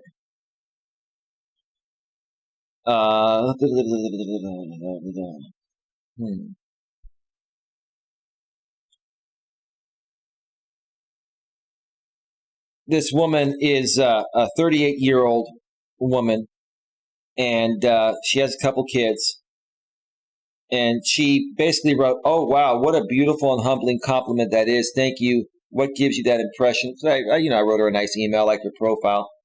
I don't have much visibility into the rowdy women of Match. Well, it's a crazy world in general, ma'am. I gave a read through your profile. It is admirable to see someone so open and honest. Honestly, honestly, it is probably how more of us should be in a venue like this, huh? Well, be that way in life in general, ma'am. It is fascinating. Reading through your bullet list has admittedly made me want to look at myself from the outside. Good. So, in essence, this woman was getting some life coaching without even realizing it, or was basically just realizing that I'm an honest person, and she feels people should be more honest with their intentions. There are a few things you listed that made me question, do I check that box? I think there's some gray area. Well, she's talking about she just got out of a relationship, as a matter of fact. Great guess.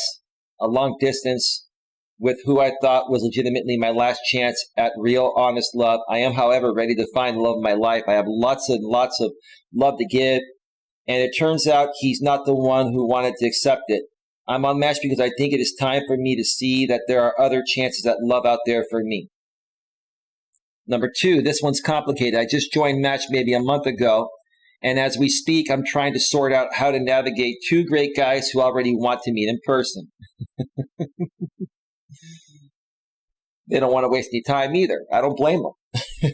Not only does COVID complicate things immensely, it only complicates it as much as you want it to, ma'am. But I've got some major milestones coming up with work. That's where the issue is. Listen here. And I can't wait to just have a Saturday to finally start working on my shining twin dolls. She likes to, make dolls and stuff. This was already making me question, am I too busy to date?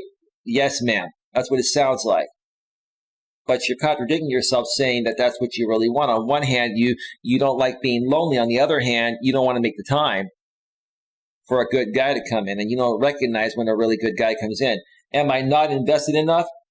No. Well, maybe you aren't invested enough or at all, but you're confused, like all women are nowadays your age or younger, because you've been indoctrinated to be more career focused than relationship focused, and you're having a hard time balancing it out. This is a perfect example here. You guys like this story so far? You let me know. I don't think so. I think the challenge here is that I value my time, and I think I need to be picky before I make the dive to invest a notable chunk of it. Well, that's true. Which is why I'd rather chat for a while or talk on the phone a few times before thinking about the next step. But again, COVID, I have no clue how to get around that concern. She goes, am I sounding like a dick? When a chick says that, I'm like, whoa, okay. No, you're sounding like a typical modern woman that's confused about how to balance her work and personal life, right? And then you have kids on top of that. You're a single mom. You're trying to balance that out too, right? Something about how upfront you are is disarming. And I wanted to do the decent thing and be completely upfront with you. She goes, P.S. Love the crop top. So see, there are women out there that like bald heads, right? You got these people on the internet, creating a hashtag on me, hashtag bald loser, right? But you got this chick here that says, P.S. Love the crop top. So I just got back to her and said, what's your number? I love your style. If you are going to be up still at 10 p.m., I'd love to talk with you by phone before we go to sleep tonight. It's not about how many other people we are talking with. It's about 2 people connecting that were meant to be. What do you say? It doesn't matter how many guys a woman's talking to. It doesn't matter how many women you're talking to. When 2 of the right people meet, the others will just fall off, right? Okay? She gets back to me a little bit later. Eek, I was just wrapping up dinner and about to head into my sewing room for a few hours. So you'd rather go and sew than talk to a guy that could be a potential great match. You see where her focus is at? You down for a rain check for tomorrow night maybe? I'm sure I'll be off work earlier tomorrow, so my night will be a little more open. I write back, tomorrow sounds perfect. Ma'am, I'm not going to mention her name. What's your cell number and I'll text you real quick before you start sewing. And then this was like later on, like 4 hours later at 2:18 a.m. Oh, dang, just saw this. And she gave me her number, right? So I sent her a text this morning. I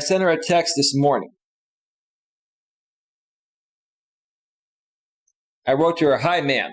It's Eli from Match. It is nice to connect with you offline. I hope you're having a great day. 10:37 a.m. At 12:42 p.m., I get this. Hi, Eli. Today's nutso, but things are coming together nicely with work. Hope you're having a nice day, too. I did not respond to her. I was going to respond to her later until 3 hours later at 4 p.m., she sends me 2 messages. Listen to these. Now, take into consideration what she already said, right? She writes, hey, Eli. Also, I should circle back with you before it gets too late in the day. Been thinking about the phone call we planned later today, and I really think I'm aiming for something a little slower and casual than you might be looking for. Ma'am, are you looking for a hookup? You're contradicting yourself, ma'am. You first of all said you're looking for something genuine. You just got out of something, right? Am I too manly enough for you, ma'am? And then she wrote me another text. With how behind I am with work. There we go. With how behind I am with work, the thought of a phone call tonight is a little overwhelming for me. So, ma'am, in essence, what you're just telling me in other words is that you're having difficulty balancing your work and your personal life. How many times have I said this, right? Or is that a lame excuse because you're talking to the 2 other guys and you want to focus on the other one and keep me on backup status? Is that what it is? Possibly. Could be. I've got some sorting out to do on whether I'm at a point in my life where I can invest much into dating. Well, ma'am, that contradicts what you initially said in your profile and your messages with me, right? You see, all I did was send her one text at 10:37 a.m. I said, hi, ma'am, it is Eli from Match. It is nice to connect with you offline. I hope you're having a great day. I still to this moment have not responded to her text, and I'm not going to. And I'll tell you why. Because right now, the ball's in her court. Basically, I'm just going to let it ride, right? She might, let's say she was talking to one of these other guys I phoned tonight, or both of them, right? That's what's what's overwhelming, man, is not your work and our phone call that was supposed to happen tonight.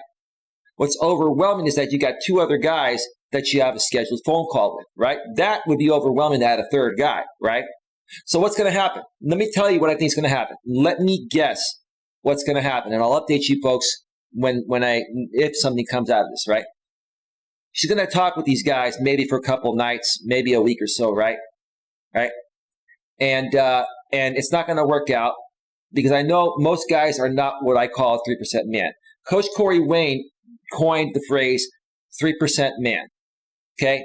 97% of the men in this world don't know how to handle these situations, right? Right. I do, right? I'm going to handle this differently than any other or most other guys would. I'm going to handle this differently than 97% of the men out there would handle it, right? I'm not going to respond to her. I'm going to let her talk with these guys, let these guys waste her time. And once she eliminates these guys, she's going to circle back and say, I never heard back from Eli. Why didn't Eli get back to me? I thought he was interested. Why didn't Eli get back to you? Because you're busy talking to other guys and making a lame excuse that, your work is so overwhelming that you can't handle our conversation. But see, ma'am, I'm not going to say that to you. I'm going to go on and talk to other women and run my business and do other things and let you figure it out on your own, right? In this situation, no response. You turn, you walk away, you never look back, you never call her, you never text her, you don't email her, you let her go, right? That's your best chance, right? Now, even if she gets back to me, I might have one phone call with her. But if I have that phone call with her, say in a week or so, let's say she figures it out, she reaches out, she wants to talk, right? I'll kind of bust her chops a little bit and say, hey, ma'am, great to hear from you. What made you decide that that you want to talk with me, right? I would ghost her and let her blow up my phone. No, dude, I'm not going to ghost her because I'm curious to see what's going to happen. Because it's great information to share with you folks, right? If I ghost her, I'm not going to know what she does, if she even does anything, right? I'm trying to prove a point here. Like, is this completely dead at this point? Probably not. But what could I do? I could respond to her and say, yeah, I understand. When you figure it out, let me know. I'm not going to respond at all. I'm going to let it ride. She's probably wondering why I have not responded to her, right? Now, she might have ghosted me. Who knows? But she didn't block me on Match, so she probably hasn't ghosted me, right? She's probably waiting to see how I'm going to respond, and I have not responded, and I'm not going to respond ever again unless she gets back and says, hey, did you get my messages? I'd be like, at that point, I'd probably respond and say, yeah, I did, but I understood what you said, and I just left you alone to sort things out, right? And that's all. And at that point, she might be like, wow, he didn't try to push me. He's been cool and calm. He respected me. I actually ignored you, man. And let me tell you something. As much as women don't like to be ignored, they love being ignored because they want you more when you ignore them, right? Because that's being a man and stating that, hey, I'm not going to put up with this BS. I'm going to move on and keep searching for the right one. And I'm going to move on and run my business and hang out with friends and do other things. And if you happen to weasel your way back into the picture, and at that point, you're going to be doing all the texting, calling, and pursuing, then it's going to be your idea. Now it's going to be flipped around, right? Now you're going to be chasing me. I'm not going to chase you, right?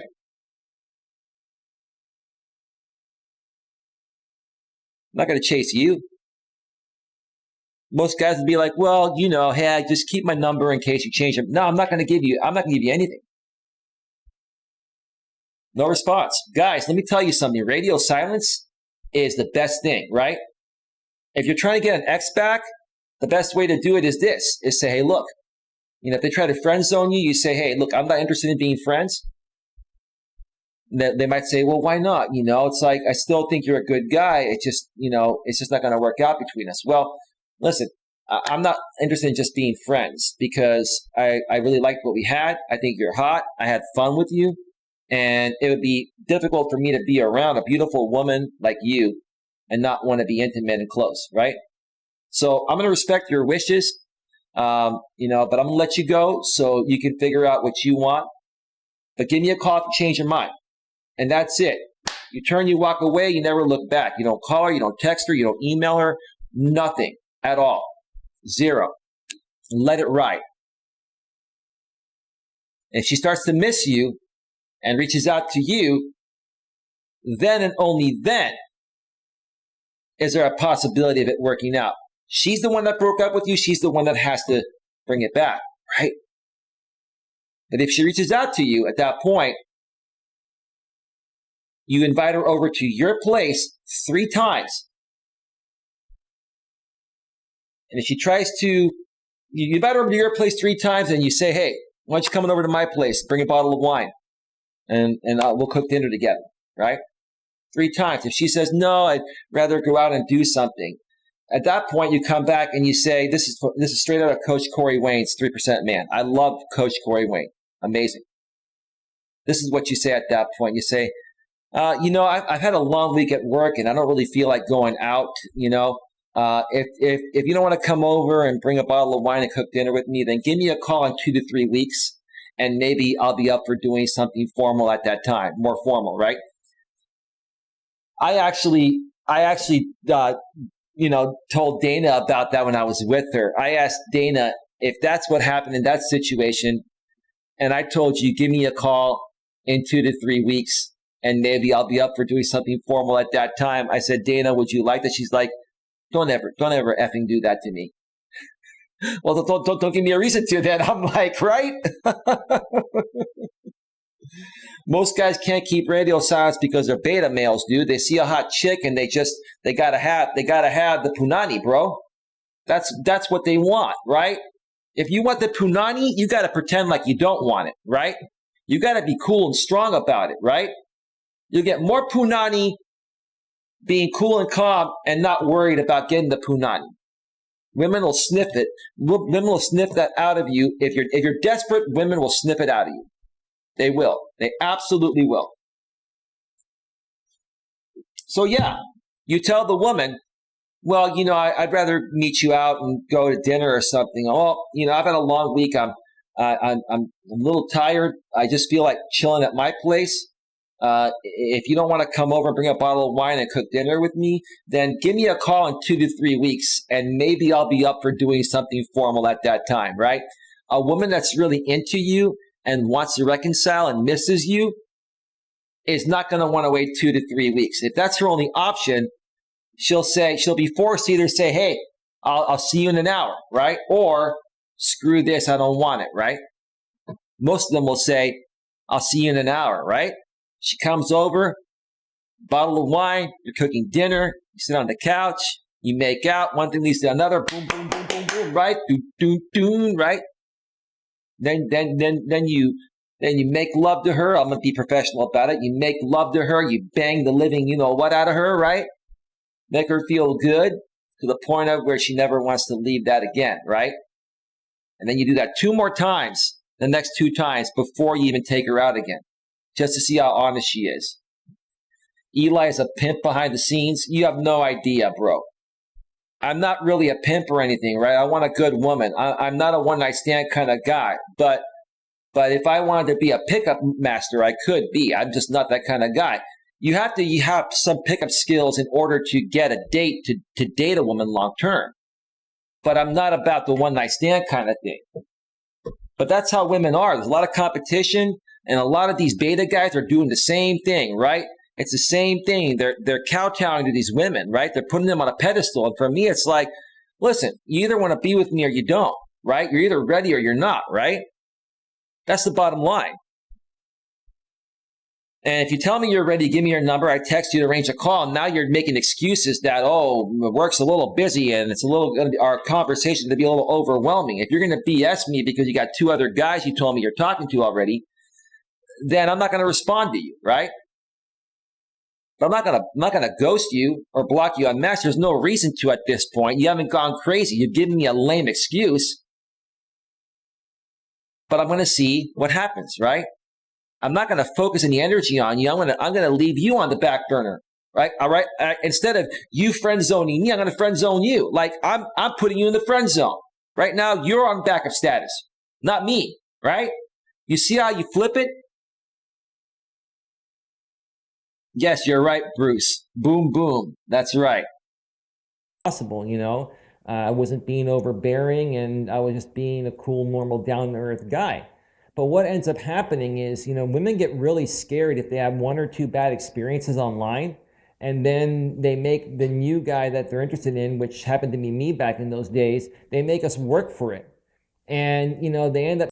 They do. If they make you work for it too much, that's when you're out. You got to say, look, I don't have a whole lot of time to waste on something that's up in the air. I'm looking for someone that has their shit together and is ready to move forward and take a chance. I'm not looking to rush anything. I want to know that you have the same intentions I do, right? If they make you work too hard for it, it's not going to work. Move on. Making excuses such as, I can't really, stay out past, 8:30 tonight because that's when, the sun sets and, I need to be there for my dog and this and that. I've heard every single lame excuse in the book for, women that initially, showed interest while we were communicating online. And right. They initially show interest, just like this woman. This happens every freaking time almost, right? Every time they show interest. They even go as far as give you their number. And then you text. And then right before the phone call, boom, right? So it leads me to believe it's because they're talking to so many guys and they want to have many guys on backup status, and they want to focus on the one or two guys that they feel most connected with, right? Like with this woman, she says she's talking to two other guys. Okay. Let's say she's only talking to two other guys, right? She's invested more time with them already. She's more emotionally invested in them, right? I'm this new guy coming in with a profile like unlike anything she's seen, right? And I said the right things because that's who I am. I got her number and we were going to communicate. But then she realized when she got to work, like I'm already invested in these two other guys. It's almost probably making her feel like she's cheating on these guys she hasn't even met yet, right? And then when we go to meet, at the last minute, they change plans and this and that. At that point, you've got to call them out on that, because I'll tell you what, you do got to call them out. You do have to call them out, right? Had some self-respect, guys. Seriously. You see all these beta guys out there just, conform to all the BS that these women throw at you. And let me tell you something. These are all tests. They're testing you, right? Just think about it. Again, like with this woman, I'm not going to even respond to her, right? And let's say she talked to both these guys tonight, right? And it didn't progress, right? Let's say she's feeling like, okay, it's not progressing with either of them. But Eli hasn't got back to me. Why hasn't he got back to me? I'm not happy with these other two guys I've been talking with, because all of a sudden, they're just not making me feel the same way. Something happened tonight, right? Let me reach out to Eli in the morning and see if he wants to talk at night, right? You never know, right? But if I even respond to her one time, that's showing desperation. That's making me look like I'm trying to change her mind, right? And I'm not trying to do shit. I'm just being me, right? I'm just being me. All I'm saying is like, look, you seem cool. I like your profile. You like mine. All I want to do is talk on the phone and meet and see if there's chemistry. If there's chemistry, we'll go from there. If not, no big deal. Life goes on. I've got other things to do, and so do you, right? That's it. That's it. When I was younger, I used to be the king of excuses. I used to make excuses for. Oh yeah, I was the king of excuses. Like I redefined the meaning of the word excuse For everything. And I did that to cover up, mistakes that I made, because I felt when I was younger that if I made mistakes, it made me feel stupid and inferior to my friends. But my friends... That's called being insecure. And all of us go through that, even us guys, typically in our younger days. Knew I was bullshitting them, and they really weren't too happy with my behavior, because what they really wanted to hear was me take ownership of my my mistake and not try to make excuses for it, and they would respect me more. Mm-hmm. So, going back to the online dating story, what I've told women like this in the past, I said, look, you know what? It's not really worth it for me to drive 30 minutes or an hour to spend time with you only for an hour, because the sunset goes down at 8:30 or 8:35, and you need to be there for your dog. I understand that's the way you want to do things, but you know what? If your schedule clears up down the road, and I happen to be single, then you know how to reach me, and we can go from there. But it's not worth it for me to come and meet you for less than an hour. Right. A lot of guys don't think ahead like that.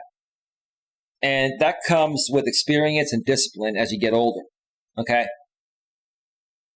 Like women change their mind all the time.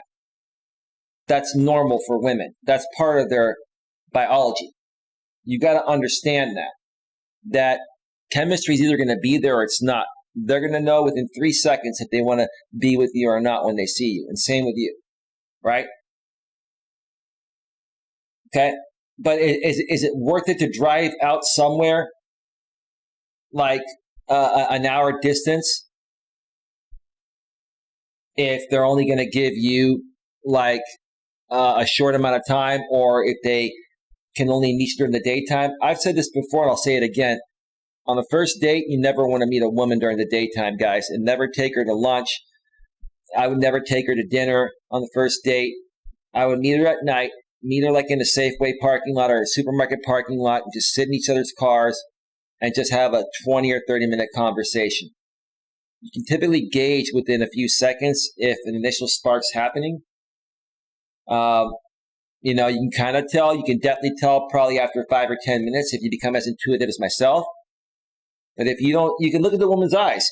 A woman that's interested will be looking at you in the eye, and she'll be cool and calm and smiling and happy. A woman that's timid is not attracted to you, and you want to get out of that soon. You want to get out of that as soon as possible, is what I'm trying to say.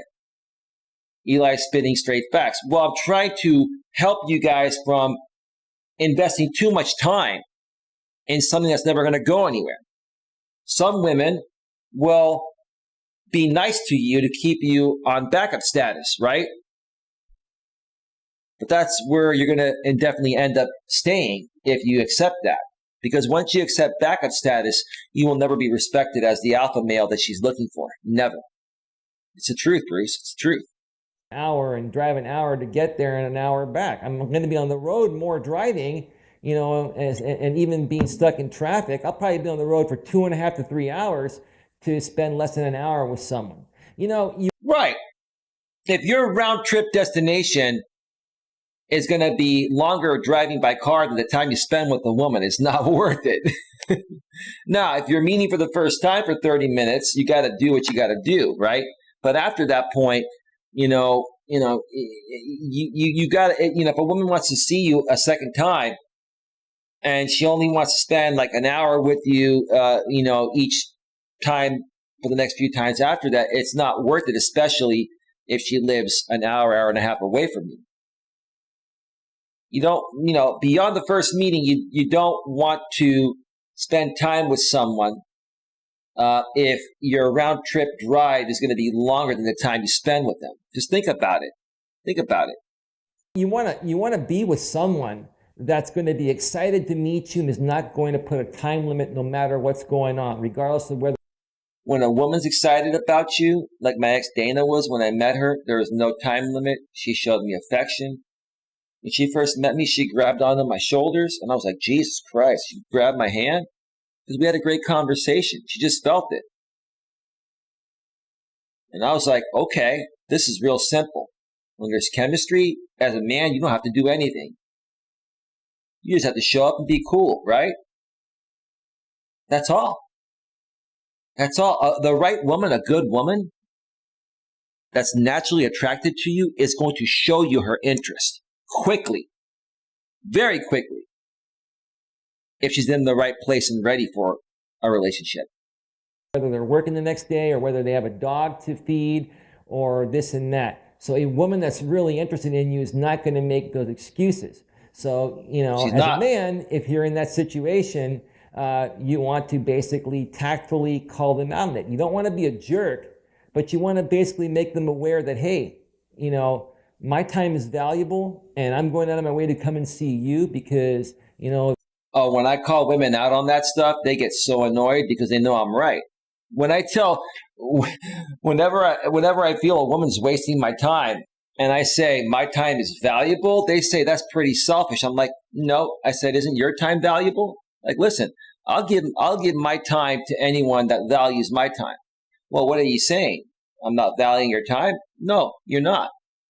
Well, okay, then you are a jerk. Okay, if you think I'm a jerk, have a nice night. Best of luck to you. That's it, right? You don't need to put up with someone like that. Why would you want to try to work something out with someone that has that attitude? They already had that attitude before you met them. They just hadn't shown you that side yet, right? People are always going to be on their best behavior initially, right? Women are going to try to put up this front. So are men at times. Don't get me wrong. Men do it too. But I'm just speaking about women, right? They're going to try to put up the best front, right? And your job as a man is to ask a lot of questions to try to find out the truth about them, right? And if you start, hearing them question you saying you're asking too many questions. What is an interview? What is this 20 questions? If they go that route, game over. You found out what you wanted to find out, the truth of who they really are, right? They're putting up a front. Don't waste your time with a woman like that. Move on. It feels like we have a great connection from, talking online. But, if you can't, do more than what you offer at this point, if your schedule clears up, let me know down the road. If I'm still single, then, we can go from there and see what happens. And you know what happens most of the Yeah, you know what happens most of the time? I'll get to that in a second, right? Right. The thing is, it's like they're testing you. They're giving you all this BS, right? And then they're used to dealing with beta males that say, okay, sorry, this didn't work out, or okay, I get it. And they'll conform to her, right? When she comes across an alpha like myself, and I say, listen, seems like you're just either not into me, or you're just not ready for this, or you're not able to balance your work and your personal life. I'll tell you what, I'll make it real simple for you. I'm going to let you go, but give me a call if you change your mind, if your schedule frees up down the road and I happen to be single. And then typically they'll look at me and they'll be like, you're letting me go? You don't want to get to know me anymore? No, I wanted to get to know you. It seems like you just don't want to get to know me, or you're not ready. So I'm just making it easy for you, right? So because women are naturally more intuitive than men, right? And they know most men are not going to be able to pick up on how they're actually feeling, right? But when they come across a guy like me that calls them out on the truth, regardless of how they're trying to let you down easy, it throws them off. And it actually, in many cases, turns them on to want to give you a chance. You let them go. Next thing you know, the next day, hey, Eli, I was thinking about what you said last night. Okay, let's make up a name, for example. Okay, Sally, what were you thinking about? Well, you were right. I've never had anybody call me out like that before. And I'm like, what kind of guys you've been dealing with? Sally or whatever, some sissies that put you on a pedestal. Like, I want to respect my woman and I'll be good to her, but I'm not going to kiss her ass. Right? Right? That's all you got to do, guys. That's it. And sometimes just being that way, sometimes you'll flip it around, you'll get the girl. Other times she'll think you're a jerk and she'll move on. But that will open the space up for you to put yourself back out there and connect with the right person. Most of the time in those situations is you never hear from those women again. Sometimes you will. Like in the past, sometimes they've reached out to me. But at that point, I already found somebody else and I was in a new relationship, so it didn't really matter. And when I started dating my new girlfriend, I had a couple people reach out to me that were on the fence of meeting me. And I had to tell them, look, it's too late now. I met somebody amazing and I'm very happy with her. And you know what? I want to put my heart and soul into it. But you know what? If it doesn't work out and I reach out to you at that point and you so happen to still be single, then maybe we can try at that point. But right now. Right. You see how I flip it around? I do to women what they do to men, right? I don't let women do what most women do to other men to myself. I flip it on them. You see how it throws them off? That way you stand out amongst 97% of most other men on this planet that don't have a clue how to handle this. That's part of why I do what I do. I want to give my attention to this amazing woman that I am with.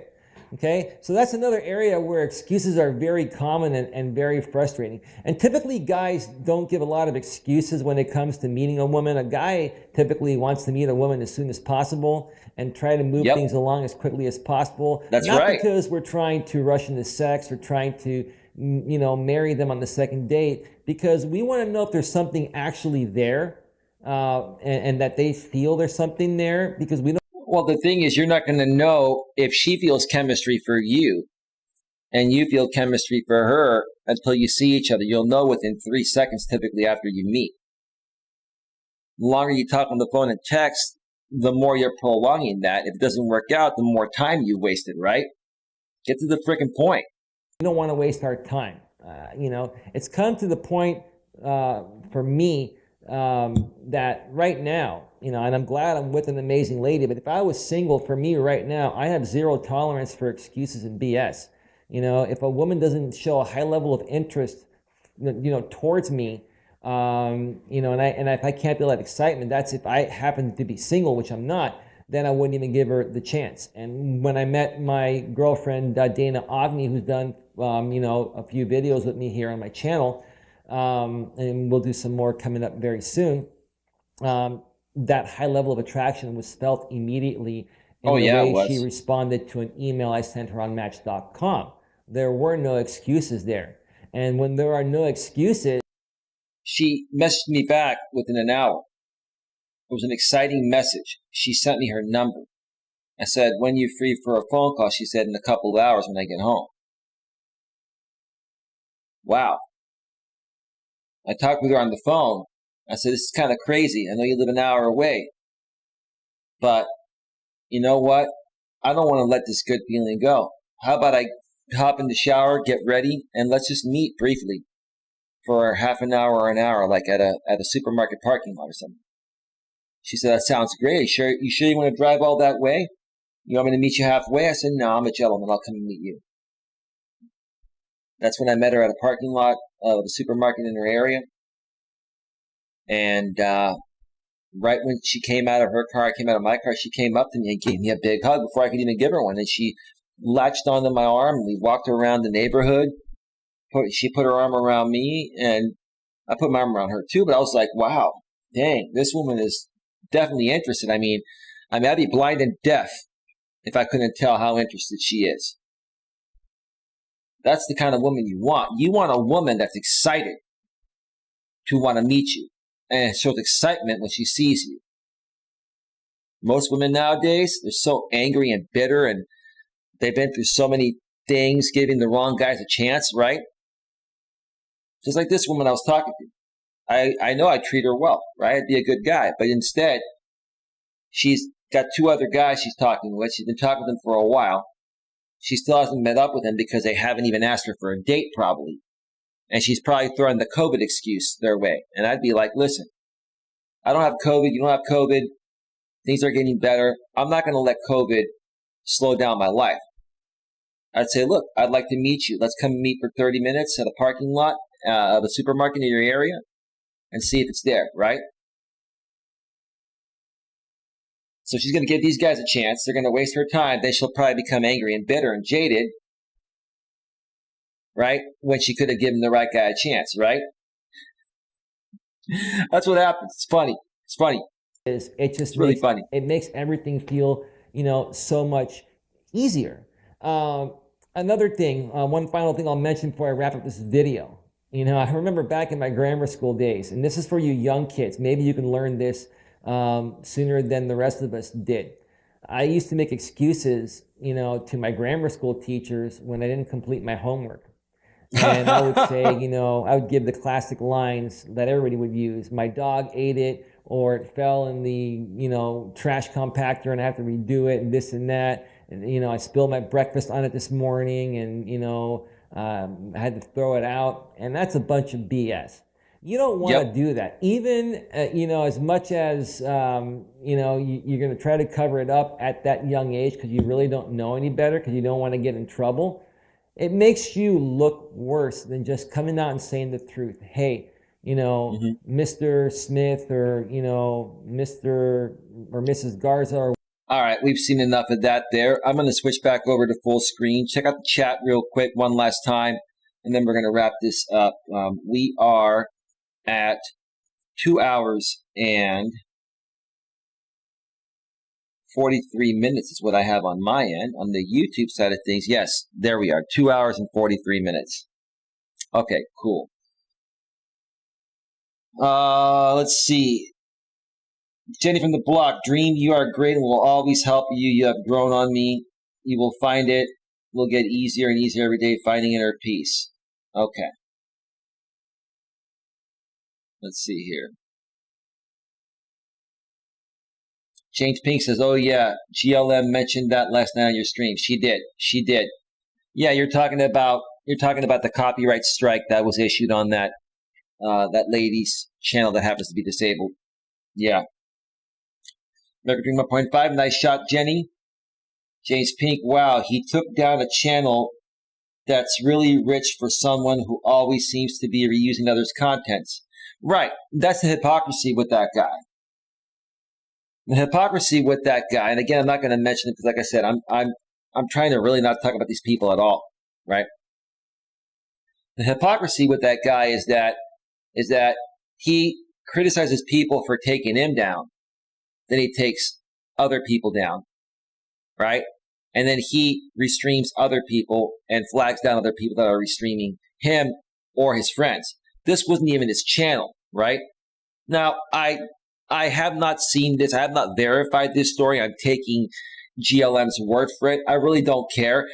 The only reason why I mention it is because it's so pathetic, man. It's so pathetic, right?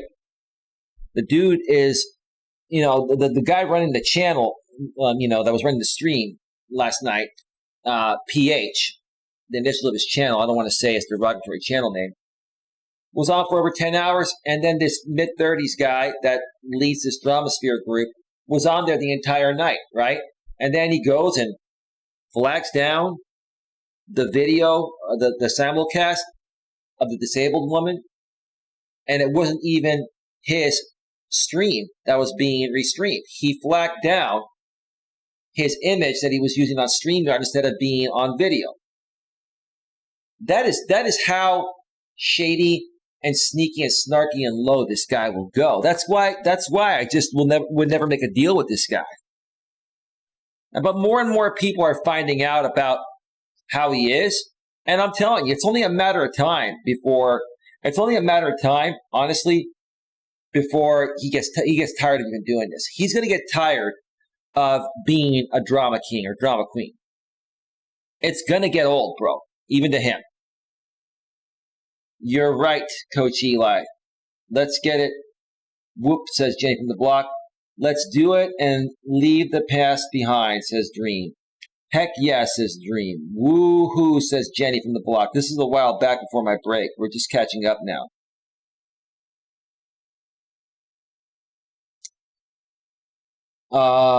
Let's see here.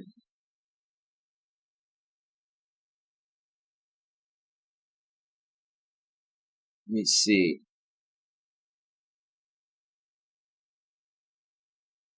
Okay, Coach Eli, from 2 a.m. until 5 a.m. It is very slow here at work. So right now it is almost 1 a.m. Sorry, almost 2 a.m. your time. I'm going to be going off the air in about 5 to 10 minutes. And then 1 hour after that, I should be free. So I should be free like around 1 a.m., which is 3 a.m. your time, Dream. Let's talk around 3 a.m. your time. Bruce says, think of every follower as a brick. You got a few bricks right now, but soon you'll have a full house, one brick at a time. No, Bruce, you're absolutely right. That's the way I'm looking at it. One step at a time. Again, like each and every day is a brand new day. I've got my business I'm working on YouTube. I got my personal life. I'm putting myself out there, looking to find a good woman. I've got my mother, my brother, my aunt, other friends. I've got other things I'm working on. I just take each and every day with a grain of salt. And if things don't happen in certain aspects of my life on any one given day, who's to say that tomorrow might not be the day where it changes, right? So yeah, I get what you're saying. I appreciate it, bro. Thank you so much. Exactly, Bruce says. Jenny from the block. Jenny from the block says, I must get to sleep. We have long day planned. Okay, thanks for stopping by, Jenny. American Dream 1.5. Yes, that would be great, Coach Eli. Extend the show. Okay, which I did. I'm almost caught up to the point after the break. Great and insightful show tonight, Eli, says Jenny from the block. Thank you so much, Jenny. American Dream 1.5. I will stick around, Coach Eli. Great. James Pink extended the show. I just got here. Cool. American Dream 1.5. Awesome. Yes, please keep it going, says Bruce. Good night, everyone, says Jenny. Yeah, the clips are pretty good too, says Dream. I'm glad you like them, Dream. A lot of my old stuff is pretty classic. I used to swear a lot more too. Shane from the Block says, hashtag positive vibes. Cool, Jenny. Bruce says, yes, I love the clips. American Dream says, I like the title, LOL. Of course. Of course, Dream. Night, Jenny says, Dream. Bruce says, welcome back, Eli. This is a great story. I would ghost her and let her blow up my phone. Okay, I'll respond to that. And then I will eventually say, what's up? Yeah, true. You're right, Eli. No, I don't, no need to ghost her. She's not bugging me. I'm not going to know if she reaches out if I ghost her. And whether she reaches out or not, I don't care. Either way, it's all good. But if she reaches out, I'm curious to see what she's going to say. And here's the thing. If nothing comes out of it, it's another heck of a story to share with you folks, right? Either way, I'll get some value out of it, right? James Pink, most guys can't keep radio silence like you mentioned earlier. Yep, very true. Eli's a pimp behind the scenes. LOL, that's funny, Bruce. You mentioned that earlier. Boom, boom. Make her feel good in the bedroom. I get it. Bruce says, Eli is spitting straight facts. Nothing but the truth. American Dream 1.5, I need to try some of those dating sites. Most of the girls I meet are at work or live close to me. If you can meet a woman in person, it's much better than online dating. But if online dating is your only option, then that's the next best thing. American Dream 1.5, hashtag chemistry. American Dream 1.5, Coach Eli, quick question. Do you think a girl in her early to mid-30s would be too young for me? I'm 52. I've met a couple women in their early 30s, and even to mid-30s, and it has not worked out.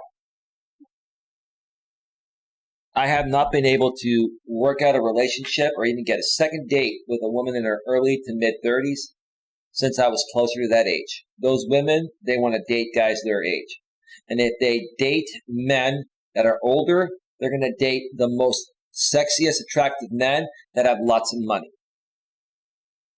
Now, Dream, I'm not saying that you're not a good-looking guy, neither am I. We are decent-looking guys, but we're considered average-looking guys, right? We're not extremely gorgeous men according to society standards, and we're not the richest men in the world. We have money to survive, but these women are not looking for us. Now, you might get lucky and meet one on a night where she's just lonely and wants to have a little fun. That's a possibility, but for a relationship, bro, I'm even younger than you a little bit, and even me being closer to their age, it never works. Right now, dude, honestly, I'm noticing that women that are any younger than 7 years younger than me, it typically doesn't ever go to a second date. That's what I'm noticing. And women that are older, they say, okay, I'm looking for somebody more my age, or I'm older than you, right? Or you get women that are 5'9" or 5'10". They say, I'm looking for a taller guy. If I wore heels, I'd overtower you. You hear every lame excuse. Like, it's insane how picky women are nowadays. And they're able to be that picky because they have way too many options. They have more options than us guys do. And they're not willing to be as flexible, in my opinion, as us guys are. So, Dream, you just got to get lucky and find a good woman.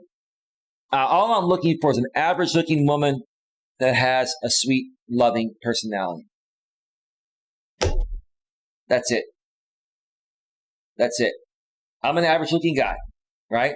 My ex, Dana, was an average-looking woman. But she was very attractive to me, and I was very attractive to her. That's it. It was simple. So I hope that answers your question, bro. American Dream question.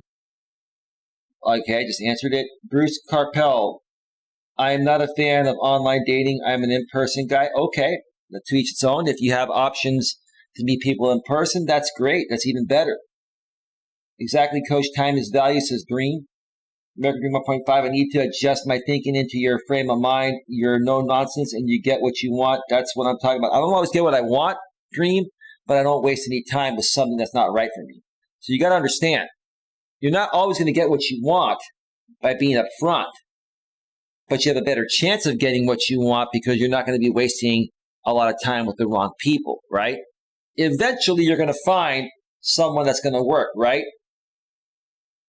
But you got to leave that space open for the right person to come in. And if you spend too much time on the wrong person, you can't identify that you're with the wrong person sooner than later.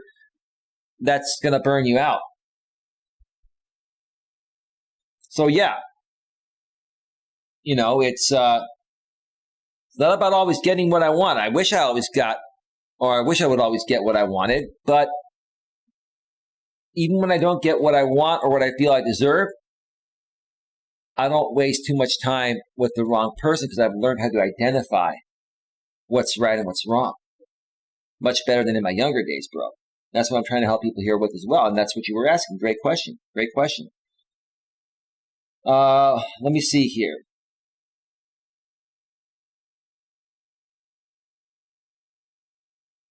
Let me see here.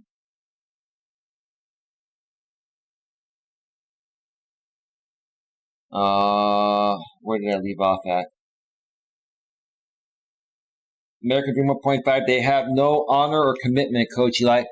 Well, they have no integrity, bro. It all boils down to integrity. A lot of men and women nowadays lack integrity, and it's more so the millennials and the post-millennials because they've been raised in that environment. They've been raised in an environment of instant gratification and a lot of options, and they've been raised in the smartphone era, bro. That's what it is. That's what it is, man. Dream says 3 a.m. Check mark 100. Beautiful. I'll reach out to you. I'll text you, Dream, in a little bit. James Pink, good night, everyone. Good show. I like the insight into the dating app. Absolutely, James. Thanks for stopping by. Dream says, yes, I see what you mean.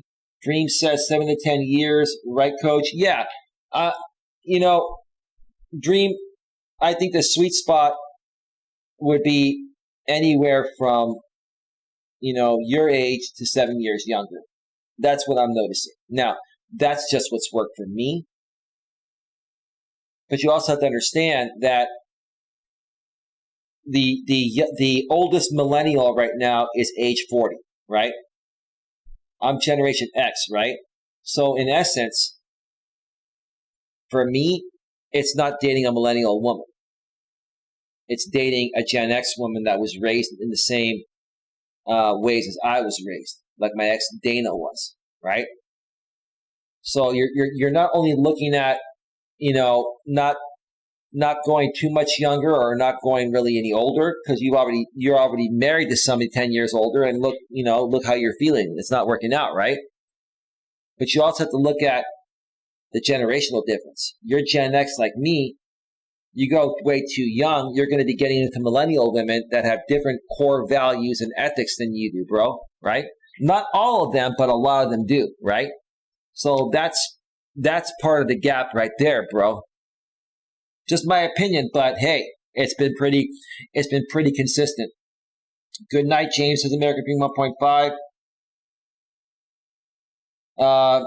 Tony Patriot MMA. Hey, everyone. Hey, Tony. We're about to go off the air, but thank you for stopping by. Hashtag integrity says dream. Hi, Tony says dream. American Dream.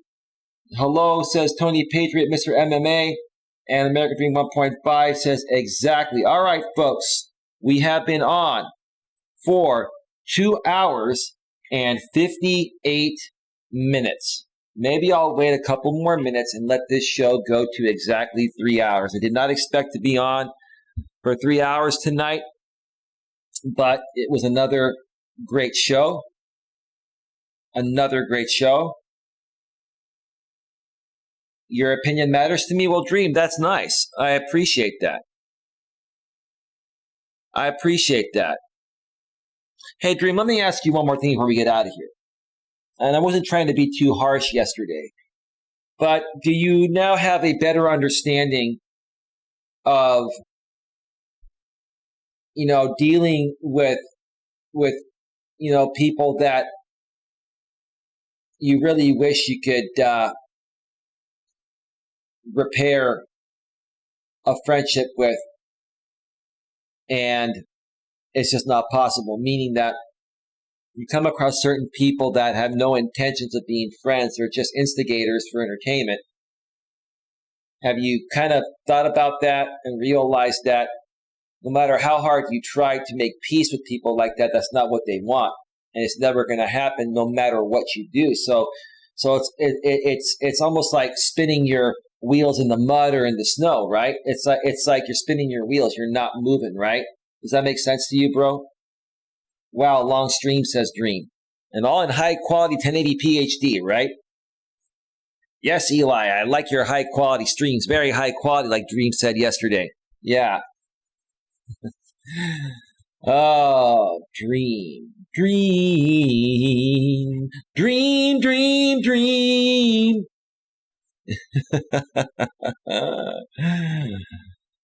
Just waiting for your response, Dream, and then I'm going to go off the air. We are at 2 hours and 59 minutes. Yes. Yes. Well, Dream, I'm going to just give you another 20 or 30 seconds, and then we are going off the air. We're about to hit the 3-hour mark. And we just hit the 3-hour mark. All right, folks. Dream, I'll talk to you privately if you don't get your answer in before I go off the air here in a second. Folks, thank you so much for being here, Dream. Thank you earlier, again, for the $5 super chat. I greatly appreciate it. Folks, please like, share, subscribe, bang the bell, select the notifications. Dream says, I believe your way is tried and true. I realize it's not in my long-term benefit to associate with those other people. Hashtag toxicity. Great way to end it. Folks, too many people to thank tonight, but I thank each and every one of you for being here and spending your Friday night going into Saturday morning with me. Have yourselves a great day, and I'll see you all tomorrow for more than likely a panel show with some of my moderators, and if not, we'll do something else. Have a good one. Take care. Bye-bye. And Dream says, okay, Coach Eli. And Bruce says, great show, Eli. Thank you, Bruce. Have a good one. Take care. Bye-bye. We're out. Peace, peace, peace, peace, peace. Peace.